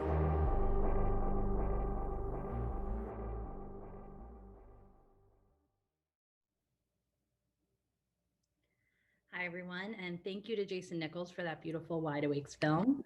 I'm Carly, aka The Synthesizer. And I'm Anya. I am Exhibit A. So we introduced ourselves with nicknames because often in the Wide Awake space, we allow ourselves to claim new names. You'll hear more about that from the rest of our group. But we wanted to share these names just so that you can see us as other Wide Awake see us. You know, I want to start by talking about all of these intersecting histories of the Wide Awakes as a way of introducing the folks that we're going to meet with. So the first is actually part of American history, US history rather, from the 1860s. And on February 25th of 1860, Cassius Marcellus Clay, who was a Southern abolitionist, went to Hartford, Connecticut to speak about abolition. And 6 locals just decided to show up and protect him. And they carried torches and they cloaked themselves in these oilcloth cloaks to protect their clothes from the dripping oil. And the cloaks were reflective as the light of their torches hit them. And these people were just so fascinating to look at, and they represented something so big and so bold that through the sort of emergence of these 6 people who decided to stand up and do the right thing, the Wide Awakes were born. And they were born as a campaign club that really pushed for abolition and helped Lincoln get elected. And they remain a sort of little known moment in our history, a group of people who really pushed to shift a paradigm and make the world better. And they're a group of people that we're incredibly inspired by. So I want to start there. And then Anya, I'm hoping you can talk about some of the other histories that really guide the work that we do as a group. Sure, of course. I'm so glad you shared that part of the history, because no matter how many times I've heard that story, there's so many beautiful details that I put in all sorts of order. And but it was shared with me for the first time by Hank Willis Thomas, and he, I don't know, there was something about the way that the story connected to the carnival that we celebrate in Trinidad. I'm from Trinidad. I'm a fashion designer, and I've designed for carnival for many years. And those 6 men, it just appeared to me overnight, one night, as Mokojumbis. And these Mokojumbis, known more universally as stilt walkers, are protective spirits. You know, the lures that they crossed the Atlantic from West Africa to the Caribbean, and they still remain this very significant part of our carnival. And so I saw this protective spirit sort of manifested in the carnival, and we actually celebrated the Wide Awakes. I think it was the first activation in Trinidad Carnival, which we would normally be, it was just a little bit less than a year ago. We would normally be celebrating right now. So that sort of revolutionary spirit of celebrating joy as a form of resistance is what I think kind of kicked off a lot of this celebration that perpetuated through the year. And I love that you talked about this protective spirit, because often we describe the original Wide Awakes as actually making physical space for radical ideas, and that the cloaks became a signal of protection. And so I also want to call out the beautiful cloaks that you have made as part of the Wide Awakes aesthetic that people should look into, because they're a really important part of the puzzle. Yeah, that's why Hank came to me in the beginning, was Kambui, who you'll hear from later on, and I were doing this very remote collaboration. Kambui was in Senegal, I was in Trinidad, and we were, you know, we came up with this design, I think, that has been really pervasive through the, you know, the celebrations we just talked about, and then we've gone on to do kids versions that were designed by, you know, 10-year-old, just amazing different versions of that cape have come to life, and really because that sort of sartorial symbolism of the original Wide Awakes was a very easy way to transition from the 1860s history to where we are now. But of course, with many more sort of dynamic colors and patterns and various different types of symbolism in this version. Just thinking about that symbolism, I think it's also useful to talk about the reality of what this year has been and all of these sort of symbolic moments that have marked the Wide Awakes growth. So can you talk a little bit about like the moments preceding Trinidad a year ago and what happened in that chunk of time? Yeah, I think you should talk about it too. It was really quite insane. Being in Hank's studio at the beginning of last year, before any of this, I mean, who knew that this was the year that was going to come so soon after? We were all in and out of the studio. I mean, I don't even live in New York, but somehow I gravitated to it. And you know, I mean, you can talk about it as well. It was quite an incredible time in the studio that first month in January, right? Yeah. For January and February of 2020, the Wide Awakes was sort of an incubator experiment. We sort of brought everybody we know and love, all of these brilliant creative people, into a space together and asked, like, what does it mean to collaborate with one another? And if we were to all collaborate with one another, what would the project be? You know, we went in with the open question of what could it mean to build something together? And the answer is so multifaceted and has resulted in so many projects, which we'll hear about over the course of this conversation. But I think the spirit of it was that collaboration and community were both the starting point and also the end goal. That the goal was, the question was, how do we collaborate with each other and what does it look like? And the answer was, we continue to collaborate with each other, like we remain in a state of play. Yeah, literally, we had no idea that would mean remotely through Zoom all over the world with this incredible, unforeseen situation we were about to encounter. And I think I was, depending on where on the spectrum you were of cynicism and questioning, or just optimism and openness, like it wasn't quite clear, like how is this going to work? And there was a lot of sort of heady conversation, but as the year unfolded, it's just been this incredibly intangible magic of how collaboration has actually come to life. And ideas have been completely sort of shared through collective consciousness, and something that's in your head somehow ends up, you know, on the streets of New York on October 3rd, which is what I think we were all not sure how it's actually going to happen, but it did, so I think it's really been quite a ride. Yeah, and to call out October 3rd. So on October 3rd of 1860, the original Wide Awakes held a massive torchlight parade down Broadway in Lower Manhattan. And actually there were Wide Awakes parades all over the country in early October.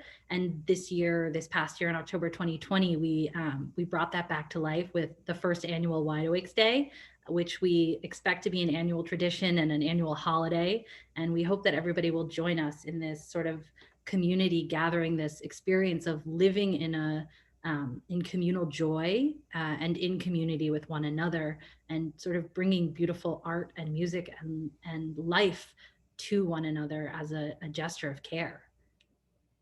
Absolutely, that revolutionary joy, I've known it my whole life playing carnival, and it's just October 3rd was such an incredible manifestation of how universal that is. And not that you don't know that, but when you experience it, it's really magic. So I'm so excited for the conversations that are going to come after this. And there's so many great people in the conversation today. I'm really excited to see where it goes. Me too. Thank you so much. Thank you. I'll enjoy the rest of our Wide Awakes family.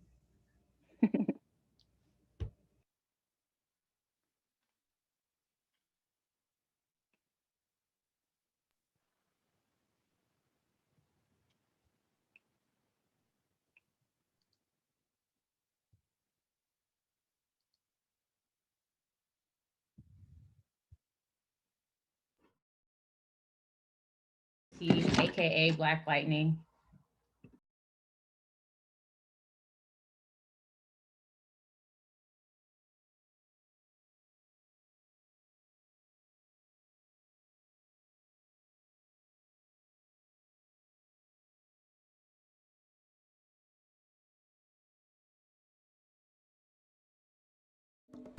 Wide awake vision, no more walls of oppressive divisions.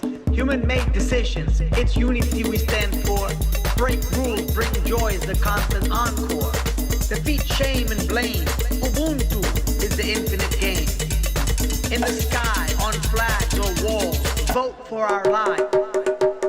The harder they come, the harder they fall. The harder they come, the harder they fall.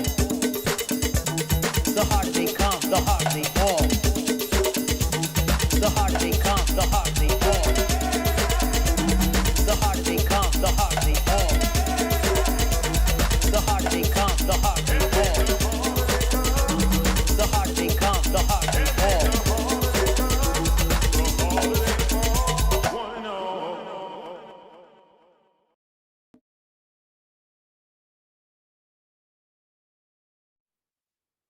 All right, Claudia, go. Hello, everyone, and welcome to this panel where we're going to be speaking to folks from the Wide Awakes community. Thank you so much, Synthesizer and Exhibit A, for setting up that history for us so that we could have this conversation together. Really excited to be here at the Guggenheim with the world around.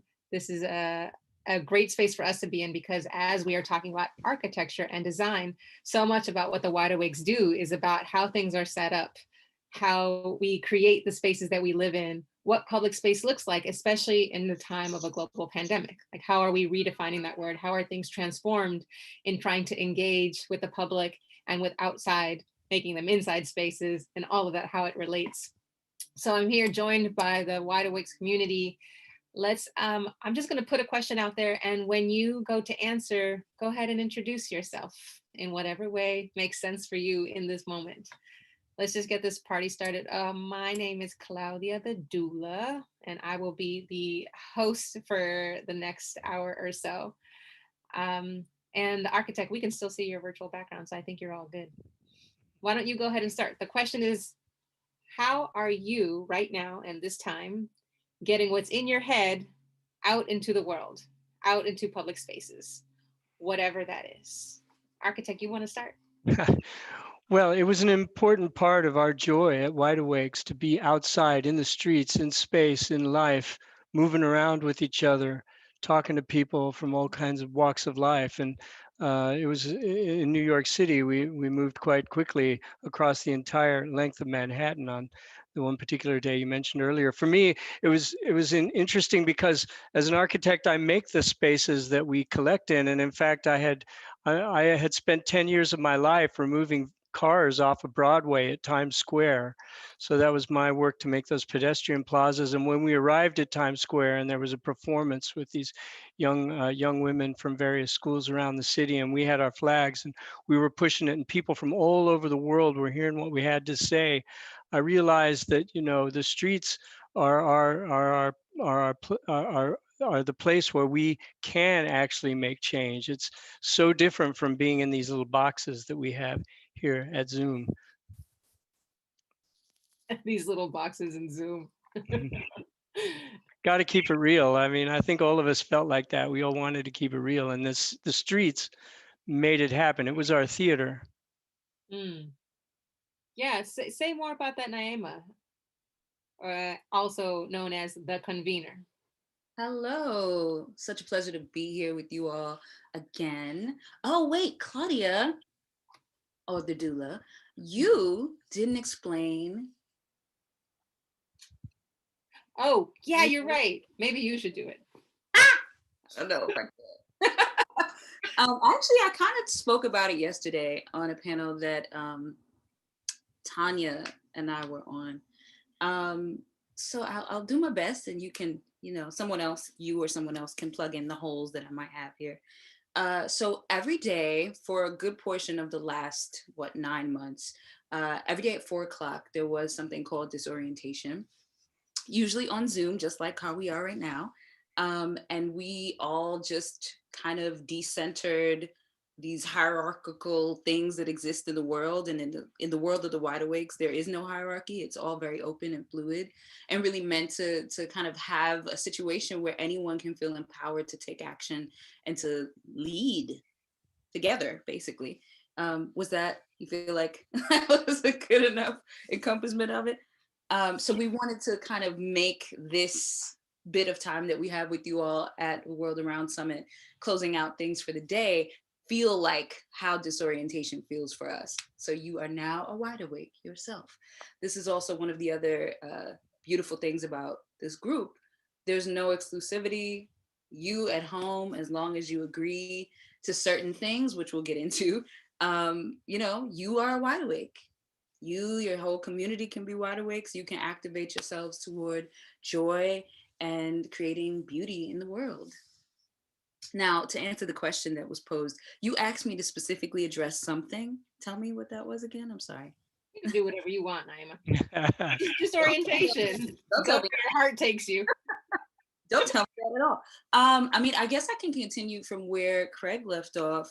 So I'm always thinking about space, and so much of what we were doing over the last, I sort of more so became involved in about June. So over the last 6 months or so much of it was about taking up the street, because it's ours to take, it's ours to transform, it's ours to respect as well, which is an important thing that I often am thinking about in terms of how we go about doing whatever we are doing in the street. So going back to October 3rd, one of the things that I really wanted to do was make sure that we were thinking about the land that we are on. I'm in New York, so most of this is Lenape land, and just really honoring that tradition. So the sort of last push so everyone, as Craig said, started uptown, walked all the way from Harlem down Fifth Avenue into Times Square, and then from there, it was a beautiful sort of cavalcade of colors coming into the arch at Washington Square Park. And then from there, we actually went down Broadway. And if you're unfamiliar, Broadway has actually been like an existing trade route for many, many years prior to colonial times. So, we're talking about practically a millennia of people using that space as a thoroughfare, as a place of culture. So I really wanted to have us sort of do that actively. And then we had this really beautiful moment.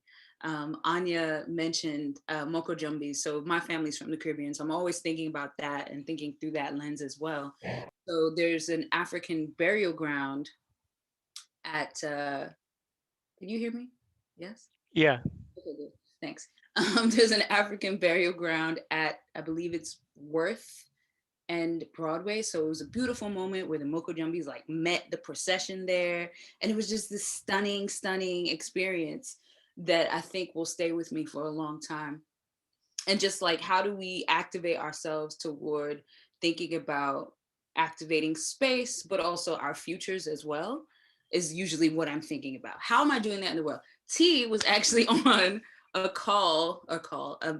guess it was a panel. Yes, it's an accurate description of it that I convened earlier today. And I just love placing people in conversation, having these ideas become something that people can digest and actually make a part of their everyday. I'm gonna stop talking so someone else can. Wait, the convener, you made me think that you were describing what disorientation is, and you made me realize that the force is connected to this idea of disorientation because it comes from disorient, which is from Burning Man, and I think your partner has something to do with that. Yeah. So the force, why don't you weigh in here on whatever it is you want to say? Okay, well, the force is my playa name. And when I first heard Hank was describing that in the Wide Awakes, people were making their new names if they wanted to. And I was like, finally, I can use the force in the default world as well, because at Burning Man, the playa is, when you're there, the rest of the world is called the default world. And so I'm like, this is a brilliant idea. It's about time that we can come here in this world and recreate ourselves who we want to be in all seriousness. I love these names because it's kind of like your inner superpower coming out. So Burning Man, we have a camp called Disorient, and Hank and Kambui and Kobe and Rue and several others who are in the Wide Awakes have camped are disorienters. And so when I heard that disorientation was the word for these virtual gatherings, I was completely delighted. And I think that there's so much that we've learned on the playa with the idea of play, not take yourself too seriously, but yet, put out something that you deeply care about that aligns with your values. And so we have, these are the things that we've been talking about. And simultaneously, it's very much like, there are no gatekeepers. We're all in charge of what we're doing. And if we love what somebody else is doing, we might say, hey, can I be part of that? There's a lot of synergy that from the world I saw at Burning Man to what's existing here. And ultimately, I asked Larry Harvey ages ago, who was one of the founders of Burning Man, about 15 years ago. I asked him, he passed away a few years ago, and I'm so glad I had the opportunity to ask him this. I said, Larry, what is the ultimate goal of Burning Man? And he said that Burning Man will not exist because it will all be happening in the default world. And for me, this is the Wide Awakes. That is how I feel about it. It's like a realization of that dream and goal. So I'm just honored to be part of it. And I love that everybody who has an alignment with it can be part of it. Well, you were talking about All In being part of this space. So All In, you want to tell us about your name or anything else you want to say? Yeah, it's so wonderful to be here and just listen. I think during the pandemic, you are out less, you are around people less, and there's this. I haven't seen a lot of you all, and it's nice to just like listen to the storm inside the quiet breeze, and so it's wonderful to be here with everybody. The architecture of space. One of the things that we keep talking about, something that's interesting to me is, what is the sort of space of progress, or the space that of liberation, and I've been thinking about that a lot, and it's not something that's going to stop. And I think one of the things that I just thought about a couple of days ago, and I'm still digesting, is a kind of a braid of invisibility, illegibility, the ineffable or the inability to know, and then what it is to be opaque, like to deny visibility, to not let someone want to see. And then the fifth element that I thought about that braid was time. So as we spiral through that, there are times when we are denied information or we're not seen. There are times when we cloak ourselves. There are times when we encounter something and we cannot know, like trying to talk to a little kid about, I don't know, compounded interest might be really hard for them to grasp, but when I think about that braid and think about what it is to be free or be liberated, to be in this space of boundlessness, is contingent on an openness to whatever point in that braid you intersect with. There are times when I might meet a person and I can't see them because of the time, or I can't see them because of an inability to know. But understanding that if you stay open, that opportunity might spiral around, or you might pivot. And so, to me, I think that's really the sort of architecture. It's a both inward looking and a spirit of openness that is so exciting, both about the Wide Awakes and about how we transform the base or default spaces in the world. Yeah. And Alin, do you want to say anything about what I'm wearing? Fuego. Well, didn't you help design this? Hello? Oh, I was talking about the hat. Yes, it does look fly. I think that's from Mali. That pattern is from Mali, I think, isn't it? Yeah. So Anya and I, and with the help of a whole bunch of Wide Awakes folks, we designed and manufactured all of these cloaks, and it was really cool because it for me, or my intersection in that was, I was in Dakar at a residency, the Black Rock residency, which is amazing. I think everybody should apply. Founded by Kende Wali. It's amazing. So I'm in Black Rock designing some things, and I call Hank and I say, I'm gonna send you a picture. Let me know if you like this. And when, instead of saying, no, I don't like this, he says, I think you would look really good in that. I think that's so you. And so then we got to talking, and we started talking about cloaks, and we had already had conversations about Wide Awake. And then me and Anya got up and we started working and like scheming. And it's great to see it, what's in the world.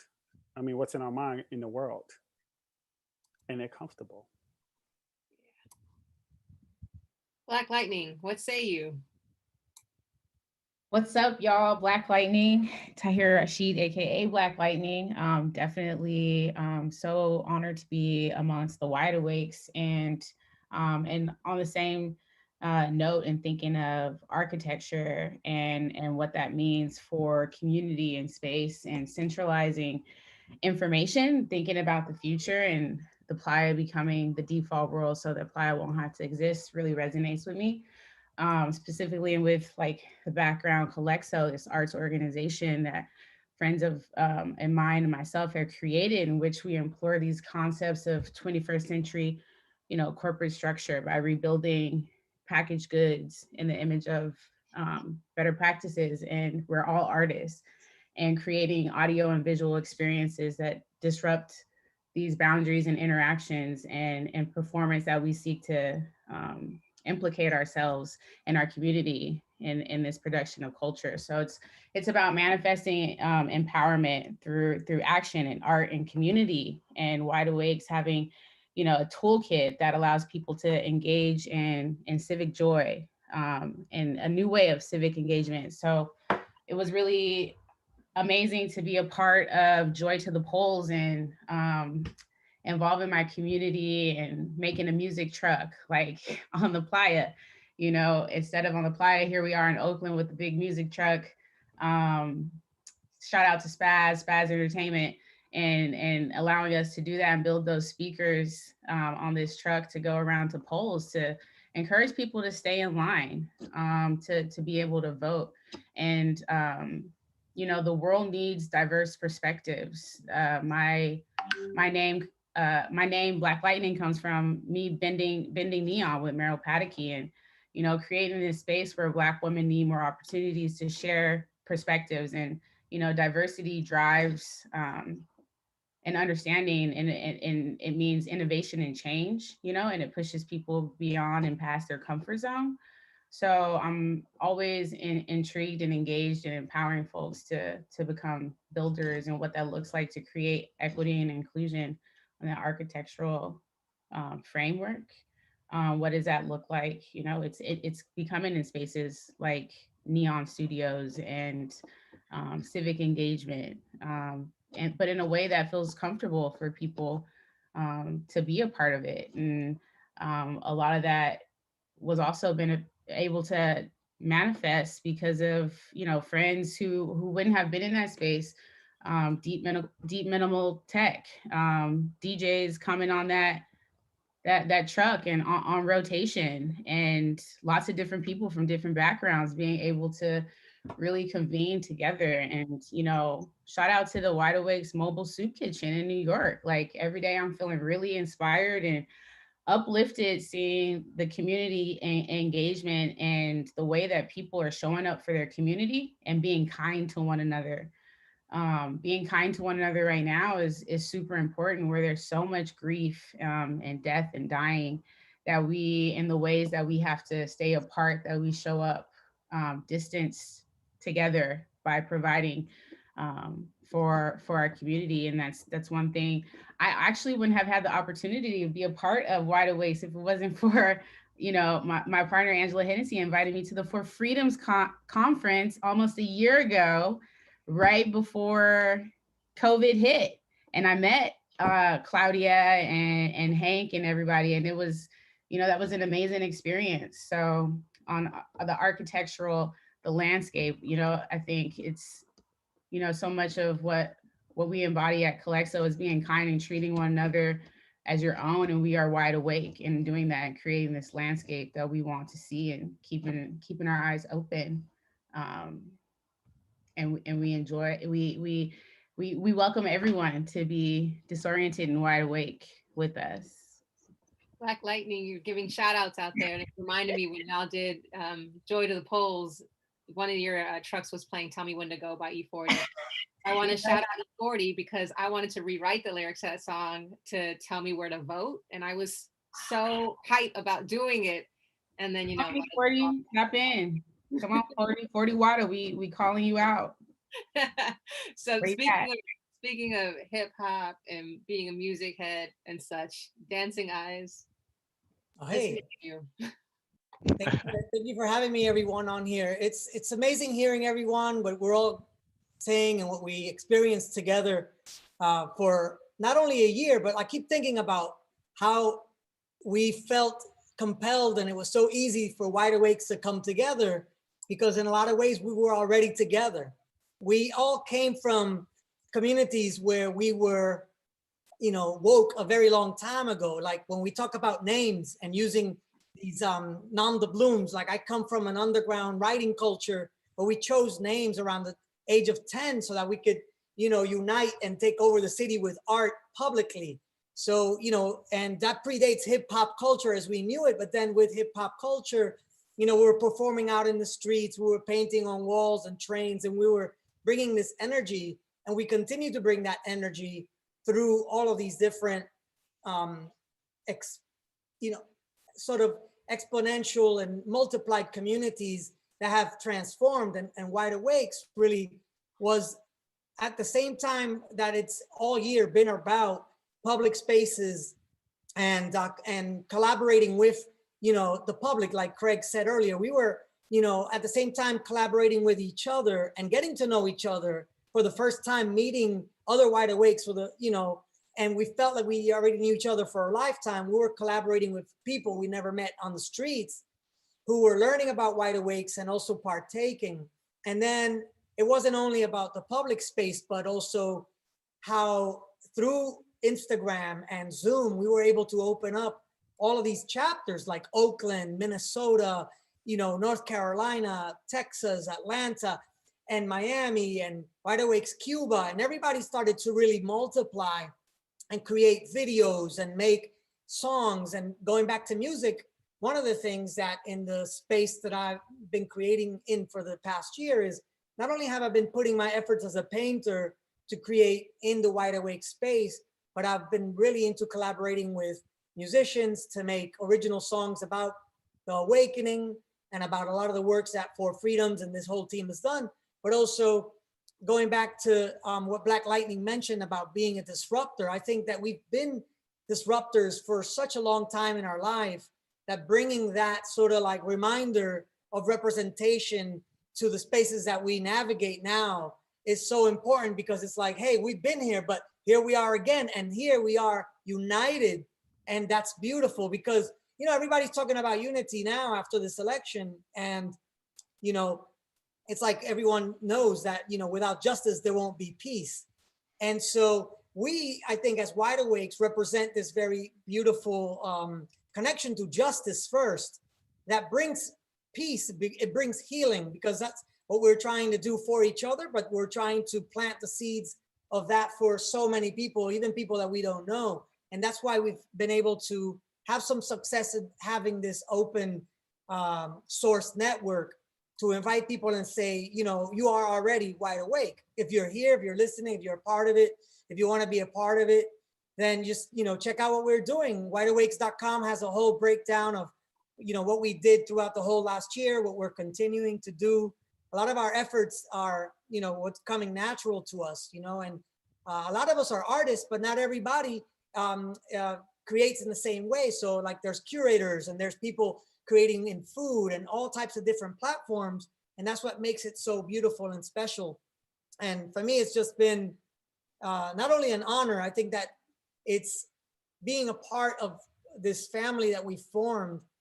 My greatest hope is that it continues to spread, and like Yvonne mentioned, that it becomes the actual world, and not just, one place like that we choose, but that it becomes a default world. And I really love that idea that you inserted there, the force. And, we all carry it with us. And I think that, the most beautiful thing is that we recognize that a lot of the big changes that we hope happen will be incremental, and that we've been planting these seeds since we were very young, and that those seeds that we continue to plant and that we pass on to other young ones, that they'll plant, and that will spread. And so that sporadic germination that we are a part of, the most powerful part is that we recognize it's constantly growing, it's constantly changing, and that letting go of a lot of the things that we thought were so-called truths or knowledge, that we also unlearn in order to take on new information, and that's where the power is, so that we could keep on spreading that. And I love what that Wide Awakes message is about. I love that, Dancing Eyes. And it makes me think about the fact that the Wide Awake space, how you were saying, it's like people bring whatever they got, they bring their creative ways, their artistic ways, and the way they show up in spaces and such. Part of that is because Wide Awakes is an open source community, right? Like people can share in what's being created and iterate on it and make it their own and take it back into their own spaces. And I think that creates a lot of space for people really manifesting the artist in themselves. At For Freedoms, we always say everyone's an artist. They might show up as an artist in different ways. Some of them might be fine artists. Some of them might have it as a career. Some of them might just do it in their own office. But everyone's an artist, and having that open source space where come as you are is the thing that's welcomed, and share in whatever has been created. It really allows for people to fully become, right? Like their whole selves. And I feel like someone who does that really well in our space is Wildcard, who we are so lucky we're going to be able to see a performance from sometime soonish in the next few minutes. But Wildcard, we want to hear your voice in this conversation too. What's up? Hey everybody, how's it going? Whoa, there's an echo in there. I'm just very happy to be a part of the Wide Awakes family. And one thing I really have been keen to, especially going forward through this pandemic, is people rediscovering their power. And that's kind of where everyone is at right now. People are finding the roots of what they are capable of and how they can use that to benefit their community. You know, it's like, I can't recall who said this, but you know, the Wide Awakes is not an exclusive thing. The Wide Awakes is, you know, everyone in theory. So the responsibility that we have to stay awake and stay awake to what our power is and how that implements change, whether it's through splintering off and creating, you know, space to, you know, have performances or that are even separate and apart from the Wide Awakes, it's still incorporated and still, you know, part of the macrocosm that is the Wide Awakes. You know, and you all have helped me discover my power, and part of what that is as a musician, musical director, you know, musical mind, collaborator, whatever, you know, name or moniker you can give me. My responsibility is make sure that the party still happens, that the music still provides a safety net for everyone against the police, against whoever is trying to oppress at any point, you know. And one specific event that I remember was the Wide Awakes Day, when the police were like, you guys can't have the DJs and you can't, you know, you can't do this. And then Nyama was like, okay, we need you to just do an R&B set for like an hour and go into it and figure it out. And I've really been toying with the idea of this sentient probability, like this all-seeing eye, for lack of a better word, that just, you know, can change the paradigm of where we're at any given point. And it's like, okay, R&B set, 60s, 70s, 80s vibe, cool, we got it. You know, what do you need? That's kind of where I've discovered my power, is that I'm able to facilitate whatever through, you know, the random changes in the day, whether it's the police, whether it's one of the mucka jumbi foot fall off, whether it's the bass drum player is too tired to play the bass drum, and I'm like, okay, you know, and another bass player will come over, he'd be like, hold the bass, you know, I'll grab the bass drum, you go over there, you get some rest, get some water, you know, coordinating between hundreds of musicians, hundreds of people. That, you know, that I found out that's my power, and I'm grateful for that. And how we move that forward is, you know, once we discover our power, once we discover what our myth is, you know, because we're all the myth of our own stories. We're all the hero that, you know, will elevate the world in some kind of capacity, whether it's, you know, weaving fabric, you know, whether it's, you know, creating graphic spaces that, you know, can facilitate a conversation like this with, you know, an aesthetic that isn't just like, you know, an arbitrary thing that has no meaning and has no life, you know, whether it's, you know, creating like dancing, I said, you know, different forms of media, whether it's food, whether it's education, whether it's, you know, it's all a part of the process of uncovering the layers of what the power, the purity of the power is, and the source of the power is, and using that to fight against oppression, fight against discrimination, to create safe spaces for us to have conversation, and create safe spaces where we can all have a party, you know. And Wide Awakes Day was like the most clear indication that through the through the spontaneity of the day, you know, the police want to shut us down. We're not going to let them shut us down. We're not, because we've created this. You reminded me also of Juneteenth and how much we saw a huge unity come together that day of all kinds of people, and we marched all over Harlem and we stayed all day. We didn't get home. We got there 10 in the morning. We didn't get home until 2 in the morning. And it was beautiful because it was so raw. It was the summer. There was all kinds of people just started marching and joining. And there was like, you know, it was like we put out a call and the whole city started joining. And it was just that kind of beauty come together. I feel like as soon as it gets cold again and I mean warm again, that we can bring that back again to the city. Well, we got to keep track of the streets, you know. I mean, people want to take the streets away from others, and it's a struggle. When we think about politics, it's the politics of our streets as much as it is anything else. And you know, we look at buildings and things as icons in that, but the space in between all the buildings is actually where the value is. Absolutely, Craig. Thank you for that. It was nice also before it gets. Oh. Hold on, I saw the convener had a final thought, and then Boogie's gonna jump in. Yes, thank you. Ooh, I like that one. How'd you find that one? Let's switch. I was gonna say, yeah, Juneteenth was just, I tell you, we probably actually earnestly started putting that together the Sunday before. Juneteenth was on the Friday. I couldn't even begin to explain to you how we were able to do that. But I think one of the wonderful things that I'm really leaning into and kind of echoing what Wildcard just said, when it's time for you to do something, no matter how short of the time it is, no matter how under-resourced you think you might be, the opportunity will just come together and it's just going to be stunning. And I feel like Juneteenth is like one of the best things that I've ever contributed to in my whole life. And I feel like I'm going to feel that way for the rest of my life. And I hope that we will be able to continue to bring that kind of joy and unity together here and everywhere else in the world. Thank you, the convener, Boogie, and then Black Lightning and the Force. One quick last thought from y'all before we bounce. Thank you.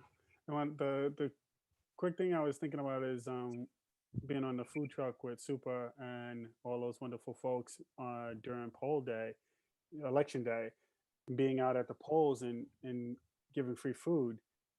And the weather wasn't warm, but it's like it warmed you up, you know what I mean? And it's just like there's something amazing about sharing food.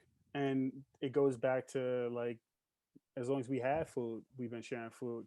And so when I think about Wide Awakes, we welcome everyone, but even if you don't make it to here, the simple act of giving and caring for the person that is next to you, it is the sort of highway of change. That's where we influence and change and progress as human beings.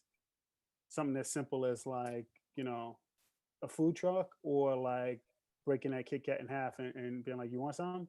You know? Thank you. Exactly. When I was in Cuba years ago, this guy told me, cuando yo tengo, tú también tienes. When I have, you also have. Word. Black Lightning? That's something we always say. Yeah, just on literally what Boogie just said. You know, in Calexo, we have this thing called some kind of as in kinship and kind. And like I said, being kind to one another, that's free.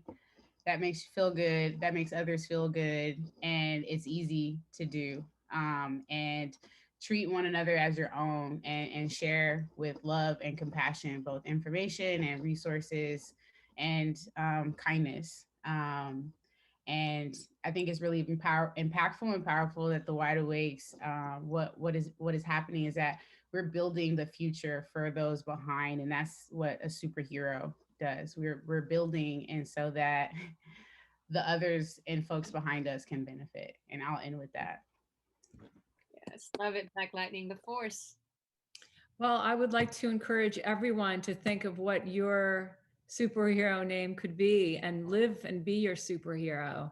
You know, this is it. This is, if not now, when, right? This is what we say. Be bold. We're bold together. Together we're stronger. And I welcome all attendees to get online and find out when the next disorientation is and join in this sporadically beautiful conversation with us. Love that. And as we end here, I just want folks to know that the impetus for starting this movement of the Wide Awakes actually started maybe 20 plus years ago when there was a group of us. I see you laughing already, Boogie. A group of us that used to play intramural, interfaith, intergender, all the things, American football in Brooklyn. there's a whole crew of us that would just show up every Saturday, try not to get injured, act like we knew what was happening on the field, some of us more than others.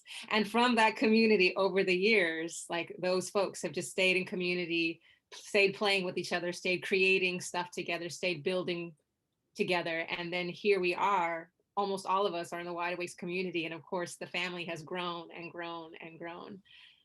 So that's what can be happening in all the spaces around us, right? To just keep growing, see where it ends up. Up next, we have Russell Hall, Wildcard. He's going to be giving his rendition of Redemption Song by the truly legendary Bob Marley. This song now being performed for you by a current legend, Russell Hall. So glad to be hearing this song as a song that I have sang many times while sitting in jail after being arrested for exercising my First Amendment rights. So let's hear from Russell Hall. Thanks everyone. Thanks to all the Wide Awake panelists here. It was great disorienting with you today. Thanks to the Guggenheim and the World Around Summit. Peace Yeah.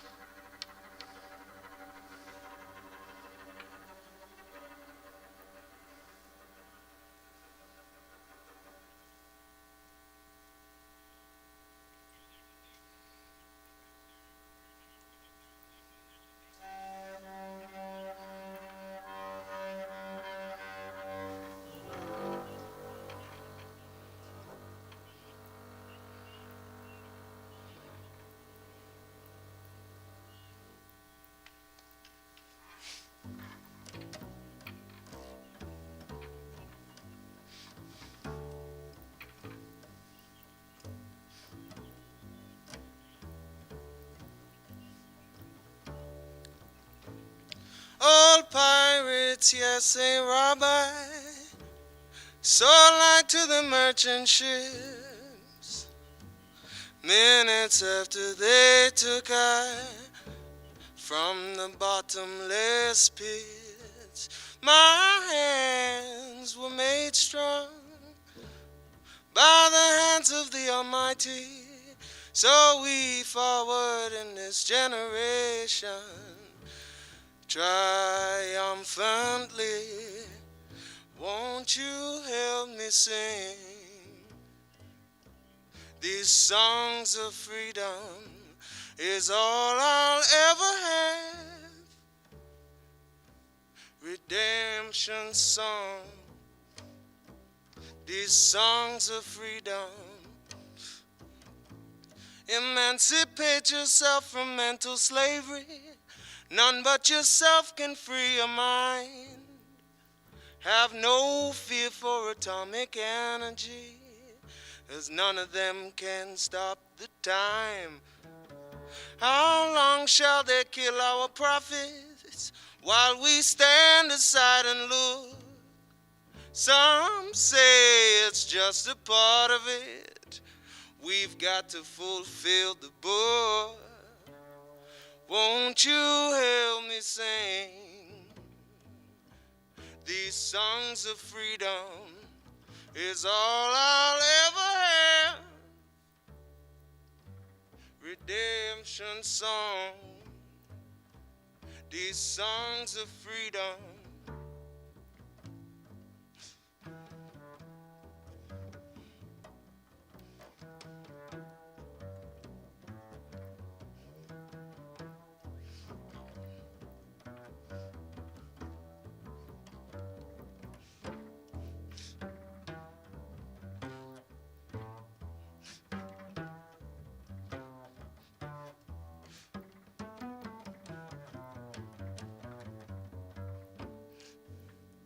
Emancipate yourself from mental slavery. None but yourself can free your mind.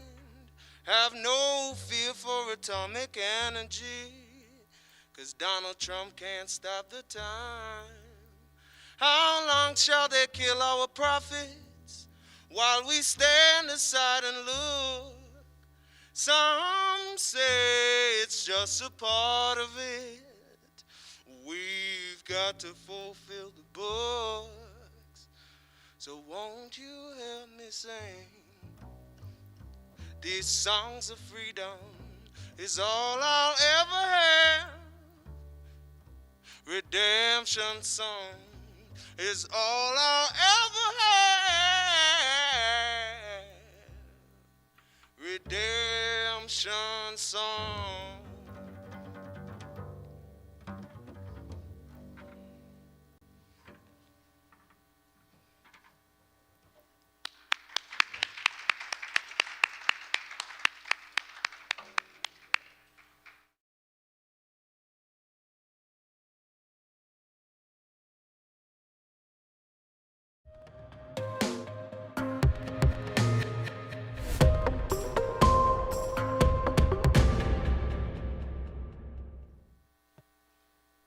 Thank you so much, Russell, for that ending. I don't know about everyone else in here, I have chills and was so moved by that performance. And I guess it's been a long time since I've seen anyone perform live, and it was just so beautiful. Thank you so much. We're finished here. Thank you to the Wide Awakes. Thanks for bringing so much love and joy to this event, and thanks for giving us so much to think about and so much to take into 2021. It's just been fantastic. Thank you to every one of our participants. Since the morning session, it's just been a kind of a roller coaster for us here, seeing everybody participate and talk and be energized by the conversations and the ideas that we're sharing here. This project, The World Around, is in residence at the Guggenheim, and the team here, we're live at the auditorium. And thank you so much to the technical team here who've been with us for a super long day. Thank you so much to the public programs team, to Jen, Layli, and Alan, who have just been spectacular collaborators, and I really can't thank you guys enough for all that you've contributed, not just for being participants, but you've really given this program and shaped it with me. Thank you to the World Around team. We have a team of people who've been supporting the World Around for a long time. Our board, our advisory board, our design team, 2x4. You may have noticed that everything here is just looking so sharp and is such a great example of how design contributes to creating an event like this. We have Peter Dillon, who's been with us since day one, to Ben Rawlinson Plant. We have really some big thank yous to Satomi Blair and Four Hawk Productions, who really kind of masterminded this production. We want to thank our sponsors, to Facebook, to ARPA, to our media partner, Dezeen, Pinup, and WeTransfer. I'd like to thank Nika and Benno, who are a part of the World Around team on my side. And I guess I just want to say thank you so much for being with us here today, and I hope that even if you couldn't watch it all, you'll go back and watch it and stay in touch with us. The World Around has quite a lot of content on our website. You can look back at all the videos, and there will be much more to come later this year. And with that, and thank you once again. Thank you so much to Russell, and thank you everybody. We'll see you next time.